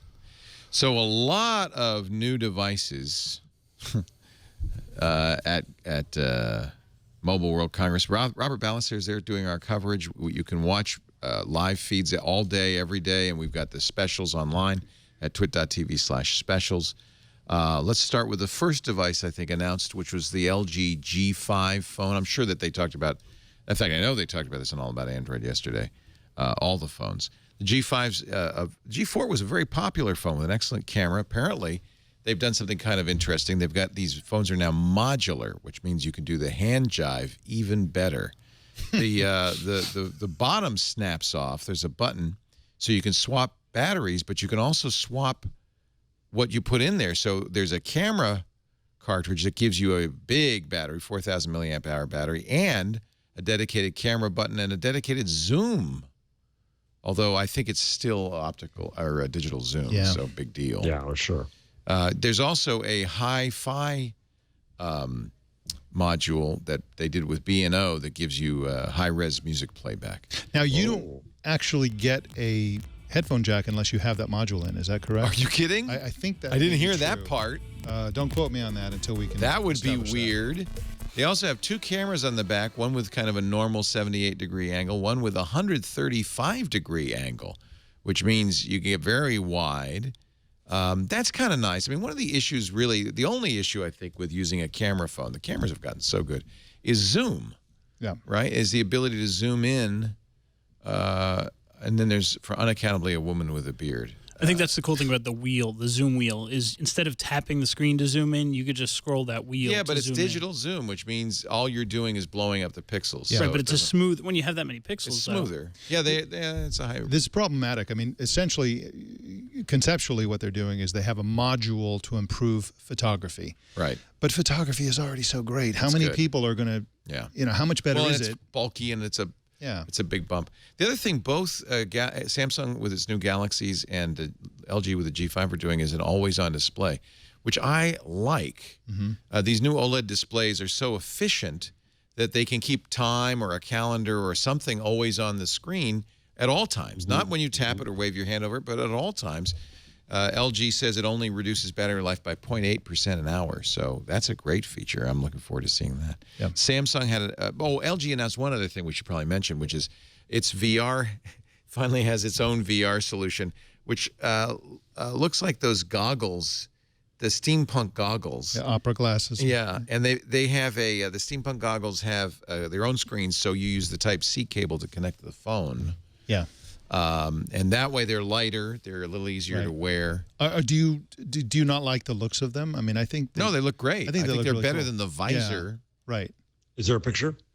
Let me see if I can find one. They've also announced a 360-degree camera that looks a lot, frankly, like the Ricoh Theta S. Everybody's doing this now. Yeah. It's kind of amazing. Here's a picture of the 360 VR visor. You look more like Data from Star Trek than you look like one of those. It's a lot lighter. Boston Dynamics robots. Yeah, it's a lot lighter. I think that's a good idea. Well, Then along comes Samsung, and they announce, of course, the Galaxy S7 and the S7 Edge, 5.1 and 5.5 inches respectively. Looks like an amazing camera on these new phones. F1.7, which is very fast. They reduced the number of pixels from 16 to 12, number of megapixels. And they say that's so we can give you bigger megapixels. So that plus the high f-stop mean much better low-light performance, much better focusing, too, because every pixel of the 12 is able to do phase detection. So apparently the focusing is very quick. So a good low-light camera that can focus fast, that's good. Optical image stabilization is available. So this is two really excellent phones. These two were kind of the best Android phones of last year, so I'll be looking forward to it. I got, though, the new Robin, and I'll talk about that as my pick of the week in just a little bit. Also, Samsung announced a 360-degree camera. They didn't announce pricing, but theirs looks pretty good. It's 2 lenses, wide-angle more to lenses. use for tripods and stuff than carrying around. Good for tripods, but that's better. Theta. You don't want your hand. I realize with the Theta, your hand is not. You shouldn't have it in the picture. You want to put that on a tripod. You can't hold the tripod, or monopod on it. And conceptually, it's similar to the Ricoh Theta with 2 lenses instead Same of idea. 12 or whatever. Stitched together in real time. Yeah. I'd love to see that. I'd love to see that built into a smartphone. I would buy that smartphone. What they pitched, which is interesting, is it does, if you have a Samsung Galaxy, I presume S7, but I don't know. Yep. If you have a Samsung Galaxy, you can link it to that, and then the Galaxy in real time will see it. In fact, you could put the Galaxy in the VR headset. Yeah. And watch it looked like real time as your friends are streaming 360-degree video of their visit to Barcelona. You could be at home looking around, looking up, looking down. If that's the case, I'm buying that right away. You could mount it to your helmet, and then you could see as you're walking around through the goggles. Wouldn't that be awesome? Yeah, you could see the sidewalk. And then I don't even need to use my eyes. Exactly. You never have to take off. You never have to take off the goggles, Jason. To heck with reality. Yeah. Go virtual reality. Also, the SD card is back, baby, which is nice. That was something Samsung took out last year, much to people's dismay.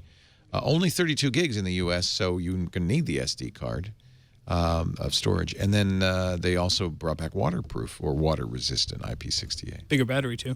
Why don't people nice care size more battery about on the waterproof? S7? Yeah, big battery. I don't know. Do they? I think it's a asked great that too. feature. You like it? I love You drop it. the phone in the toilet a lot? What is going on? Well, if it goes in the toilet, we're going to have to figure out what to do. No, but I just think that it's a great feature. Like, But you could wash it off. It's easy enough, it seems, for these companies to make things waterproof. Yeah, Water can be fatal to a phone. Yeah. It's just a nice, rain. There's a lot of reasons Rain why is a you good could get reason. Yeah. water on your phone. You can drop it into the, whatever. Yep. So, into the ocean. So I like that feature. I just think all phones ought to be waterproof. Google Plus was updated. Google Plus is also waterproof. Okay, the parade of celebrities quitting Twitter is growing longer by one. Stephen Fry quit last week. Yep. Adam Baldwin, I don't even know who that is quitting for good because Twitter is censoring conservatives. Oy. He is in the TNT hit show. It says so right here, The Last Ship. And he's got a very muscular, manly, kind of conservative body. I think it has to be said that that Stephen Fry's farewell note to Twitter was really hilarious. Of course, everything Stephen Fry does is hilarious. The headline was, "Too many people have peed in the pool," and he goes on from there. I don't blame him. So but I, for one, despite wanting to quit Twitter, by the way, I just want to point out I was the first person to quit Twitter. Well, I've quit Twitter more often than anybody else. Maybe, but I quit in 2007. I don't think anybody quit sooner than that. But at this point, Twitter is what Twitter is. Yeah. I still love it. I can't I'm wearing leave my you. Twitter patch. It's kind of I'm trying to quit it. indispensable. Are you wearing a patch? That might help. Yeah. It is, because that's how you know what's going on, right? Yeah. You just go to Twitter. I keep TweetDeck running on one screen on my desk all day. But I don't know how people live with one account. I have one account for incoming and one account for outgoing, essentially. Yeah, you wrote an article on that. Highly recommended it at the time, and I recommend people still read it. Was it Datamation? Where did you write that for? I can't don't remember. recall. It was an unusual magazine, wasn't it? Yeah, One of yeah. your regulars. Yeah. But just Google Mike Baseline or Elgan, something like that. multiple Twitter. Well, that one was actually crazier than that one required 3 Twitter accounts. So basically, that's right. Oh, you've narrowed it down. Right. Now. So I have a Twitter account where I put content that isn't on Twitter and turn it into Twitter content, and then I subscribe to that feed so it shows up in my Twitter account. So, for example, there are multiple ways to turn Google Alerts into tweets. It's for Baseline Magazine. Baseline Magazine, that's what it was. How you know what you need to know all the time. And so this is the technique that I use, and it's really fantastic. You can take Reddit content and turn it into an RSS feed, then take the RSS feed and turn it into a Twitter feed, and then you have the end result. It's convoluted. If I read this article, will I know how? Yes, it's specific step by step on how to do that. But the end result is one feed, one Twitter feed, and of course I'm using. You can use TweetDeck or any number of other services to make it automatically. I wish Twitter would feed. keep TweetDeck up to date. I don't understand what they're doing. My feed has become a thing of beauty. Oh, and then you add Google Alerts to it. Google Alerts. You can add. There's all kinds of you can use IFTTT to turn just about any RSS feed into. And so it's all in there, step by IFTTT step. and Zapier and a bunch of others are very, and Google Alerts are all very useful ways to make. Yeah, but here's something people to try. I don't think a lot of people know how to do this, but go to your favorite Reddit subreddit. Yeah. Right, and at the very end, make sure there's a / put .rss at the end, and that's an RSS feed. That's all you have to do. Nice. So once you have an RSS feed, you can do all kinds of magic stuff with that, and this is just one of those things you can do. Jeff, are you up for this? No. Too complicated. He's too busy quitting Twitter as we speak. No, I don't quit Twitter. I need an in-service, Mike. You just come here. We'll do a little show. How many people have you blocked? Oh, many. Well, on Google. No, actually, I stopped blocking. You know what I do now? Don't tell anybody. This is my secret. I mute them. Right, so they don't know that you've blocked them. Yeah, because they know if you blocked them. If you mute them, they just keep nattering on without. Well, the knowledge that you. you block them is that success. constitutes getting a rise out of you. Right. Yeah. So muting is great because basically, I mean, I can mute kind of liberally because if I just go, well, I don't. It's not necessarily even a negative. It's just I don't want that in my feed. I'm trying to refine my feed to make it more useful, and it's very nice. I have a very nice feed. I think we've come to a new place with trolling and haters, and in the case of Stephen Fry with politically corrupt mobs. That's his main beef, which is that it's so universal that there's literally nobody who has any sort of public presence on Twitter doesn't get lives in a world seriously of harassed. Yeah. And you see celebrities reading mean tweets on Jimmy Kimmel, I think it is. Hilarious, but the point is that it's just become a kind of background noise now. I think that to leave Twitter because of trolls or whatever, it doesn't matter. They're still going to get away from it. Although your name on let's Twitter, face it, whether you're there Twitter, or not. yeah, right. That's right. So whether you're there, somebody or not, like Stephen, everybody was mad about something Stephen Fry said on TV. Where are they going to say it on Twitter? So the people who are harassing him about that don't even care that he's on Twitter. Yeah. Margaret Sullivan, who we love as the public, what do they call her? The public editor at the New York Times. She's the one who, when the New York Times screws up, which does fairly frequently, goes to the reporter and says, "What did you do?" and then writes about it. And it was it's kind of the old concept of an ombudsman. But she just brought it to a whole new level and brought a tremendous intelligence to learning the lessons about journalism in broader ways. And she also, took the Times to task for its anonymous sources and other things, but tremendous respect. Just amazing. And I think raised the quality of journalism at the New York Times, which is kind of a big statement given that those are, in theory, the best journalists in the world. Margaret was the longtime editor of the Buffalo Evening News. Really? And or is it Evening News? But Buffalo Paper. Well, she's got a new job. Yeah, she does. Where's she go? She's the new media writer at the Washington Post. See, I have to feel like this is almost Jeff Bezos poaching somebody from his arch rival. Yeah, it is. It's interesting. I mean, I think that David Carr, may he rest in peace, was the media writer at the New York Times, and he, as we know, passed away about a year ago. Great one. And Jim Rittenberg has been named as his replacement. Margaret, I think, and I say nothing against Jim, but Margaret, I think, was the heir to David Carr and writing about media, but she couldn't work for the New York Times because it would have been a revolving door for the ombudsman to say, oh, you know what? I think I might want a job there someday. You can't do that. So if she wanted like a normal job at the time, she couldn't do it. She'd have to go somewhere else. No, yeah, because you're making yourself suspect in your motives. Is it hard to be the public editor? She was there 3.5 years, which they say is longer than anyone else. It is. It is hard because the people you work with hate you. Yeah, the newsroom. You're their nanny. Growl as you pass. Right.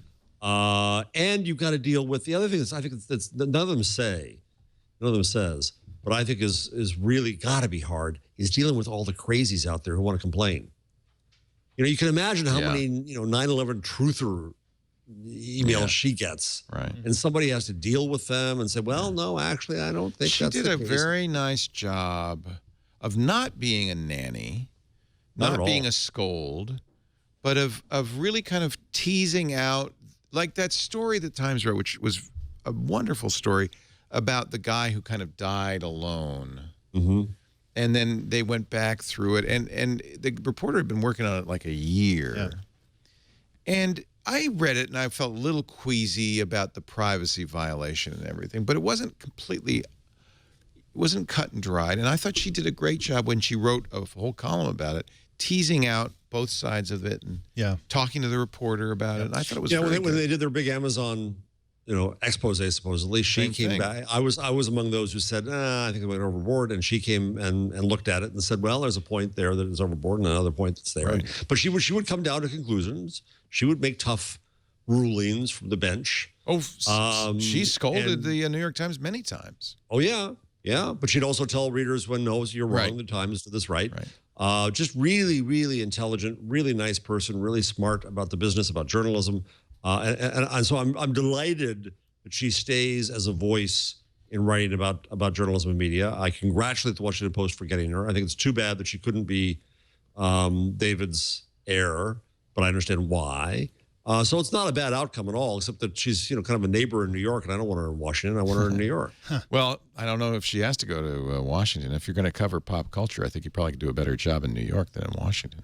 I think that's true. Get her a Pixel C. She can do it from home. Yeah, there you go. She's going to do a weekly column related to digital media and how that transformation is affecting people's lives and works. That's interesting. That'll be, couldn't think of a better person to do it. She's a very nice writer, and she will be moving to D.C. Oh, you're right. Tragic.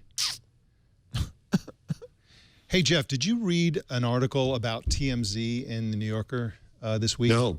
No, I'm not as classy as you, Mike, reading the New Yorker all the time. I read an article about the New Yorker and TMZ. Does that count? Yeah, same thing. Okay. It goes either way. It's called The Digital Dirt, and it's about TMZ. It's about Harvey Levine and why they do what they do, where he came from. It's fascinating. I will read it. And it made me kind of a TMZ fanboy.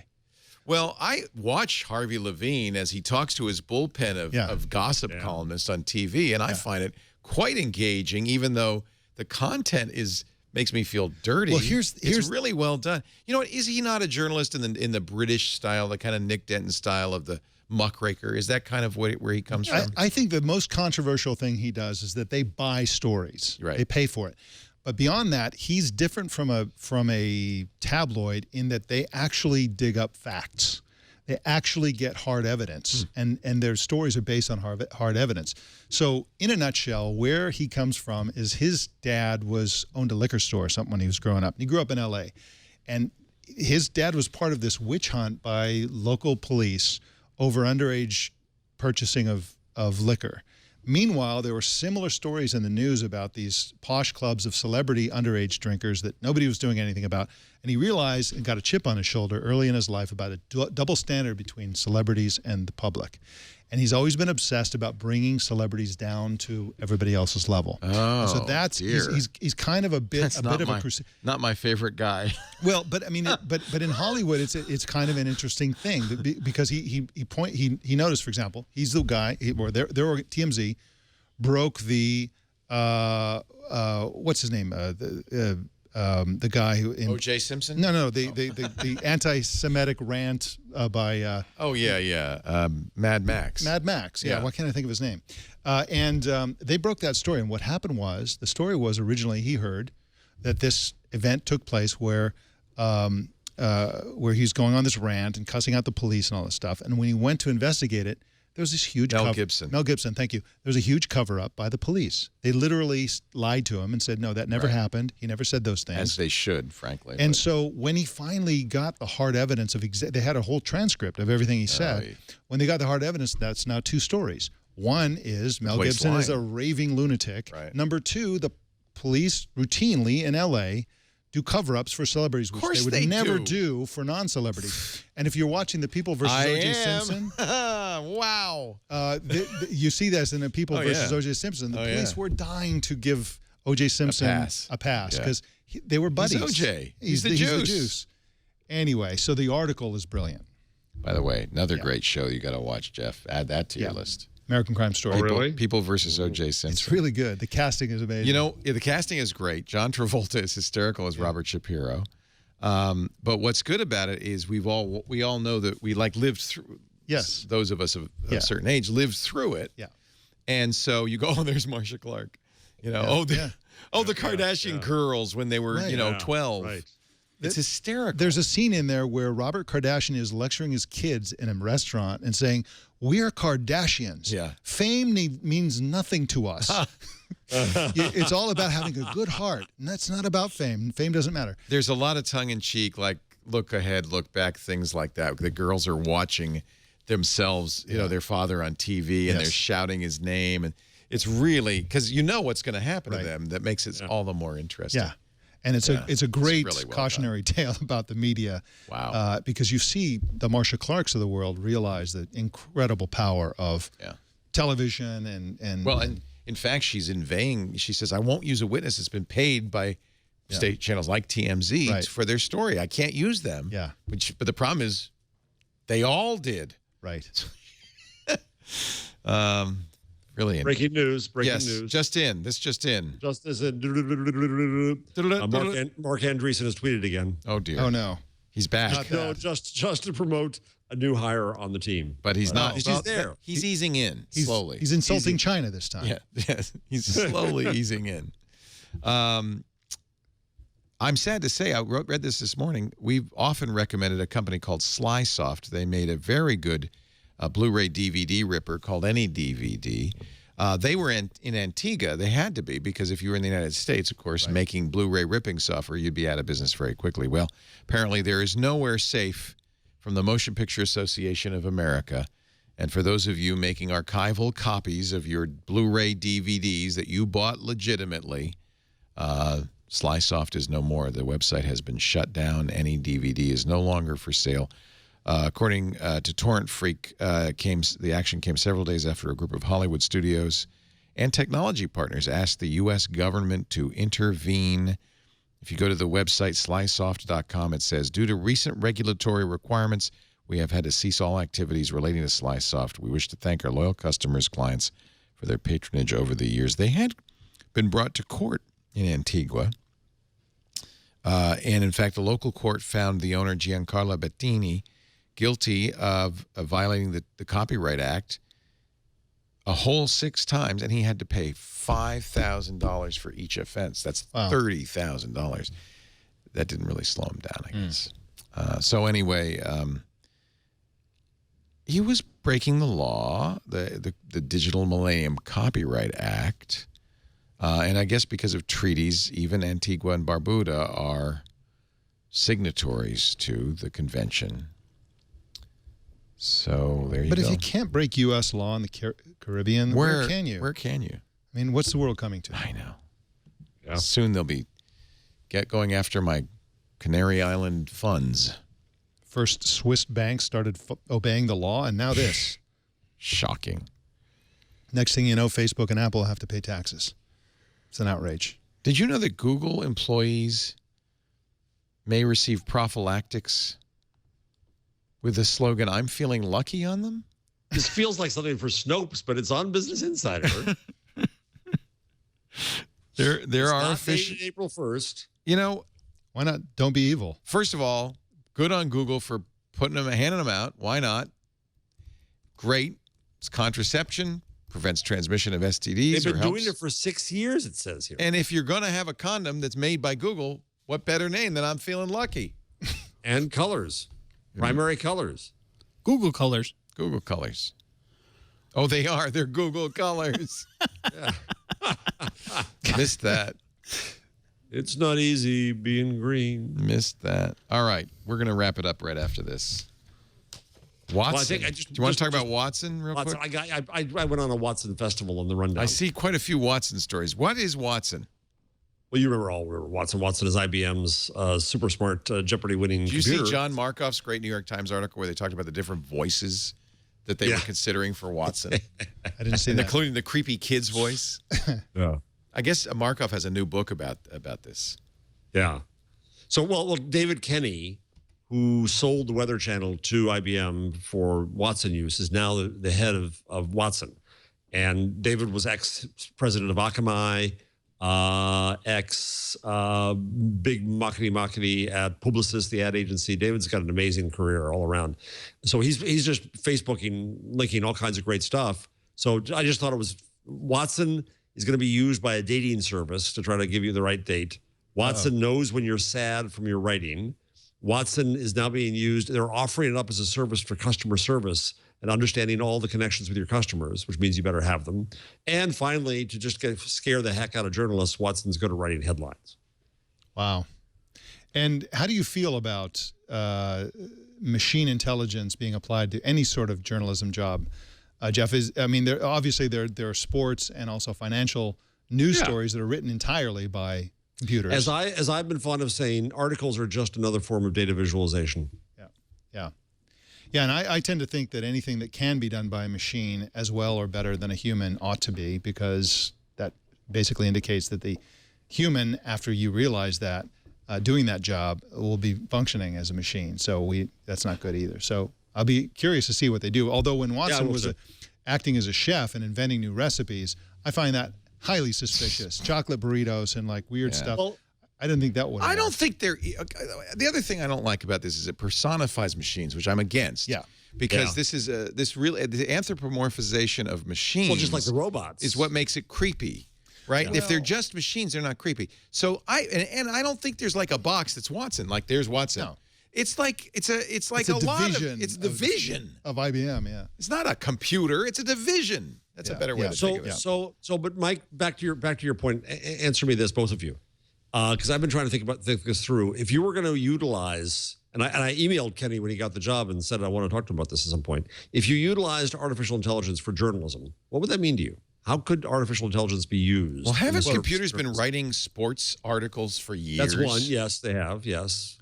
Because that's easy. It's very formulaic. It's data visualization. I mean, when I said it, you're taking a box score and making it readable to our brain.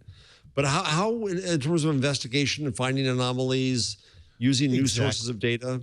Investigative journalism, I think, would be killer for that, because essentially, imagine if you had a artificial intelligence agent and you have a story where you're working on this thing, and for that to pursue everybody mentioned in the story, all the facts, all the companies, find linkages, go see where the public information is available, and then come back to you and say, okay, you need to request these documents under the Freedom of Information Act. You need to call this person because this person knows 3 of these people for some reason. You need to find out why they're all connected.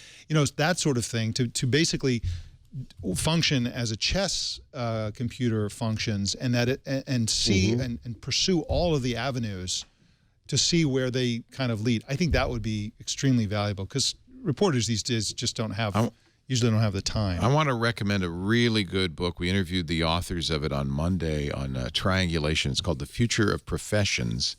Richard Susskind and Daniel Susskind, How Technology Will Transform the Work of Human Experts.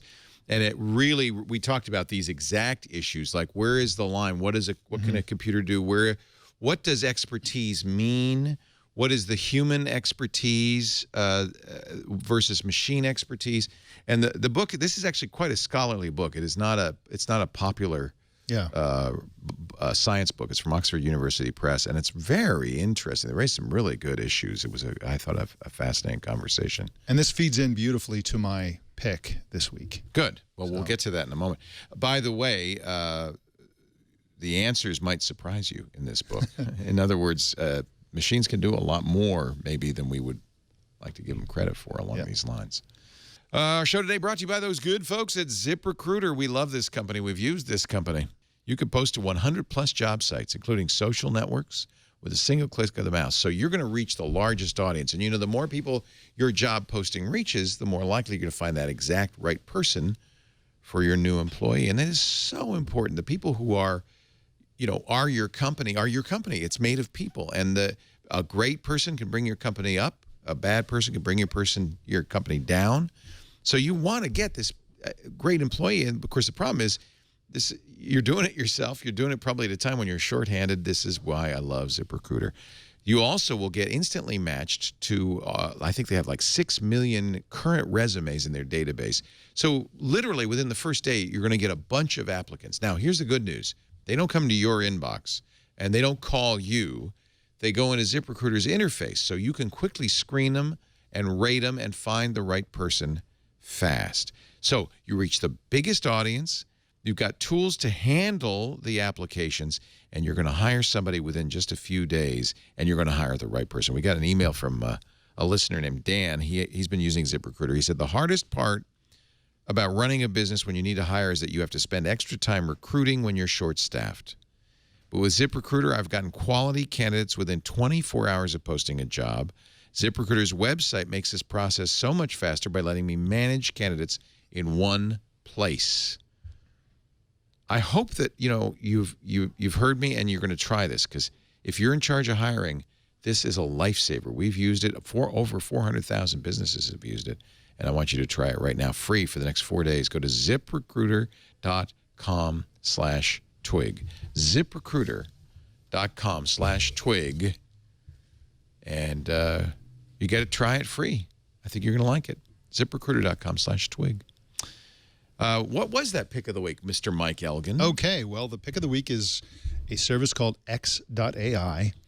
And this is a service that uses a Siri-like artificial intelligence agent to schedule meetings. Now, you can look at virtual assistants in two categories. One is the all-purpose kind, Siri, Google Now, Cortana, etc. And the other are verticals. These verticals are much better at doing the one thing than the all-purpose ones are. So for scheduling meetings, there's nothing even close to X.AI. The virtual assistant is named Amy or Andrew, depending on which gender you want. Hi, I'm Amy. And they're going to allow you to pick any name that you want. But essentially, it's going to cost $9 a month. And what I encourage everybody to do today is get on their list. There's a wait list on this thing. It's still in beta. They go public later this year. This looks really cool. But when it's in beta, they'll take care of it. So have you used it? I've used it on the... I'm signed up for the beta, but I've used it to I've interviewed the CEO a couple of days ago. Neat. And to schedule that. Of course, he's using it. He's using it. And so what you do is, let's say I want to meet with you, so I send you an email and you're a user. You simply reply to me and you copy Amy. So here's an example. Yeah. Mary writes to Greg, it was nice to meet you. Do you have time for coffee? I'd like to talk. Greg sends a response to Mary, but CCing Amy, sure, Mary, and then says, Amy, can you find 30 minutes for coffee at my office? Cheers, Greg. Then Amy, now, does Amy act like a bot, or does she? It's just like a person. It's in like fact, a human. Most of the people who are on the recipient side don't know that it's artificial intelligence, and they have all this data about people asking her out and sending flowers and chocolates. Amy, you're cute. Yeah, and so basically it goes back and forth, and if you reschedule the meeting, the software will take care of that. And it learns your particular, like, for example, in your case, you don't want to schedule meetings for Thursday and Friday. Right. And so it or learns Monday, that, Tuesday, or Wednesday. Or after certain hours, or Saturday. when you're doing a show. Probably not Sunday either, yeah. So it will learn all of the times when you can't do, and so over time it's constantly learning. And just about everybody I've talked to who uses X.AI says it's just amazing. They don't have to think about meetings anymore. It's just all handled behind the scenes. And so, again, what I recommend that everybody do, whether you think you're going to use it or not, is just sign up, because it's going to be a little while before you get to the point where you could use it. Now, and once you do get to the top of the class, I think it's a month free, so you'll be able to try it. You're going to forgive me for being skeptical, because I just read the article about Zenefits and the fact that while it looked like it was all automated, they had all these people in a sweatshop in the back doing all the hard work. This is really a computer, or is there a human involved? Okay, so I talked to Dennis Mortensen about that. He's the CEO, and they're working toward total automation. And because computer's not that smart. What they're doing, but they're using people to train it. So they don't actually see the emails; they see data. So they see what the replies are to their data, and they go and tweak it, and they do various things, and then. But they claim that probably by the end of the year it'll be 100% automated. And again, they're always working toward that. But yes, it's not like Facebook M, which actually has people. That's real humans, yeah. Depending on the query, human supported. Exactly. Yeah. But they're going for this super automated process, and I think it's brilliant that they have this virtual assistant living in email, because it lowers your expectations about the speed. So if you ask something of Siri, and you don't get a reply in a quarter of a second, you're like, oh, this is terrible. I can't do this. But if you send an email, if you get that email in like 10 minutes or whatever, that's fine. And so it's like having a personal assistant handling your meetings. I love it. I'm signing up. Yep. And I don't even do that many meetings. Yeah. And have Amy reject people. Yeah, that's really. So I just signed up, and if you want to jump the line, I'm in group 150. You tweet it? You tweet it, and you can move up. Yeah. So move up 3 groups, 1 per share, move up 10 groups, 2 per for referral. So, folks, if you see my tweet and sign in, I'll move up. Oh, good. I'll sign up through your referral. Nice. X.AI. By the way, superb URL. Yeah. Very nice. Nice job. Your number of the week, Mr. J. I'm going to go with the amazing Jorge Ramos, who has been using Facebook Live like crazy mainly from the primaries, but just been going on.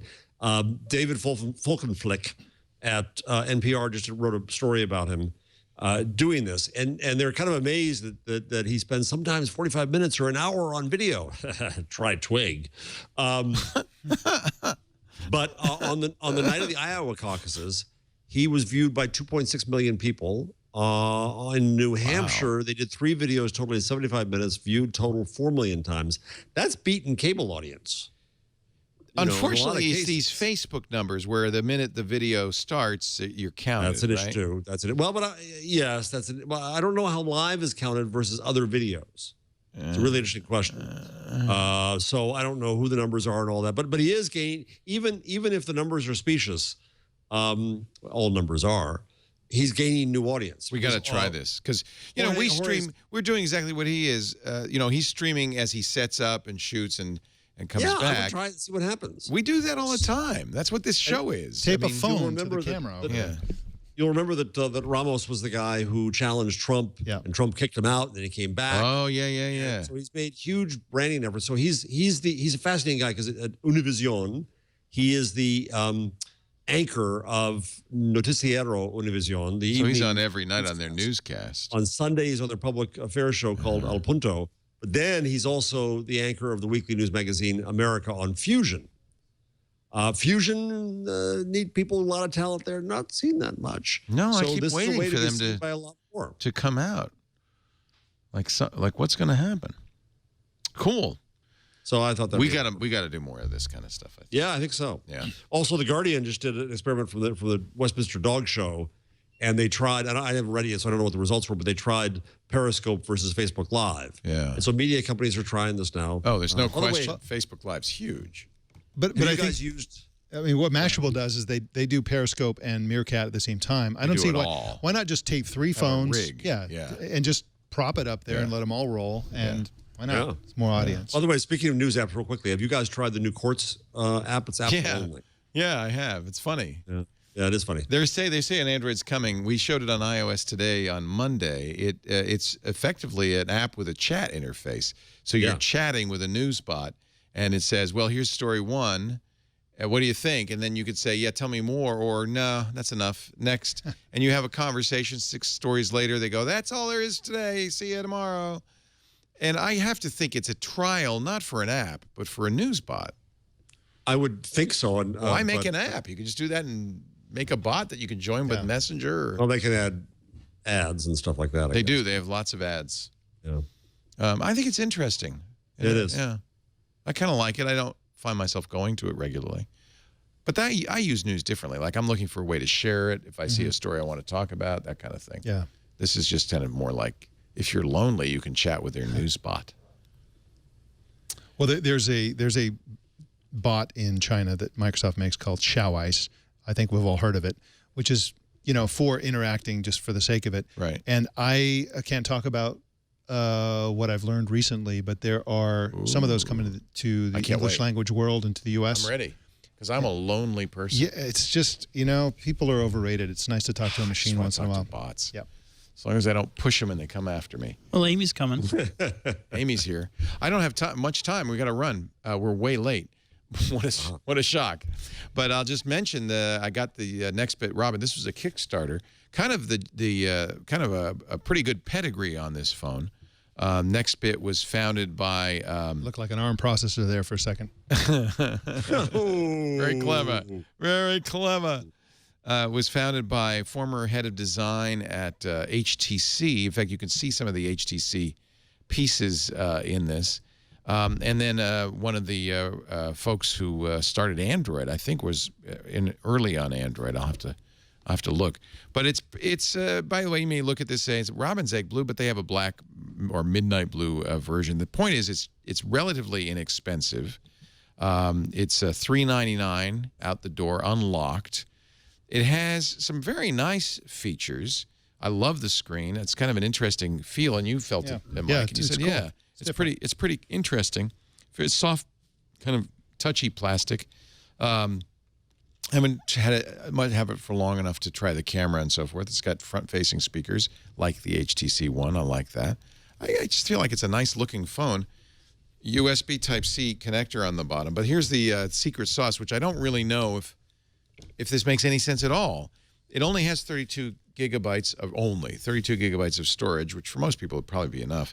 So what it does is offload apps that you don't use much to their free cloud storage. And if you need the app, you tap it, and then it downloads it. You'll see lights on the back. There's a little cloud on the back to show you. So it's periodically looking at what you do with your phone and then how you use it. And then if you don't need that app, it'll just move it off your phone. It comes with its own launcher, which I'm not crazy about, but there's no reason you have to use their launcher. Although the compelling reason to use their launcher is if an app is moved off the phone, the icon will be a little grayed out, and that way you'll know, oh, it's not there. It's going to take a little bit longer to launch it.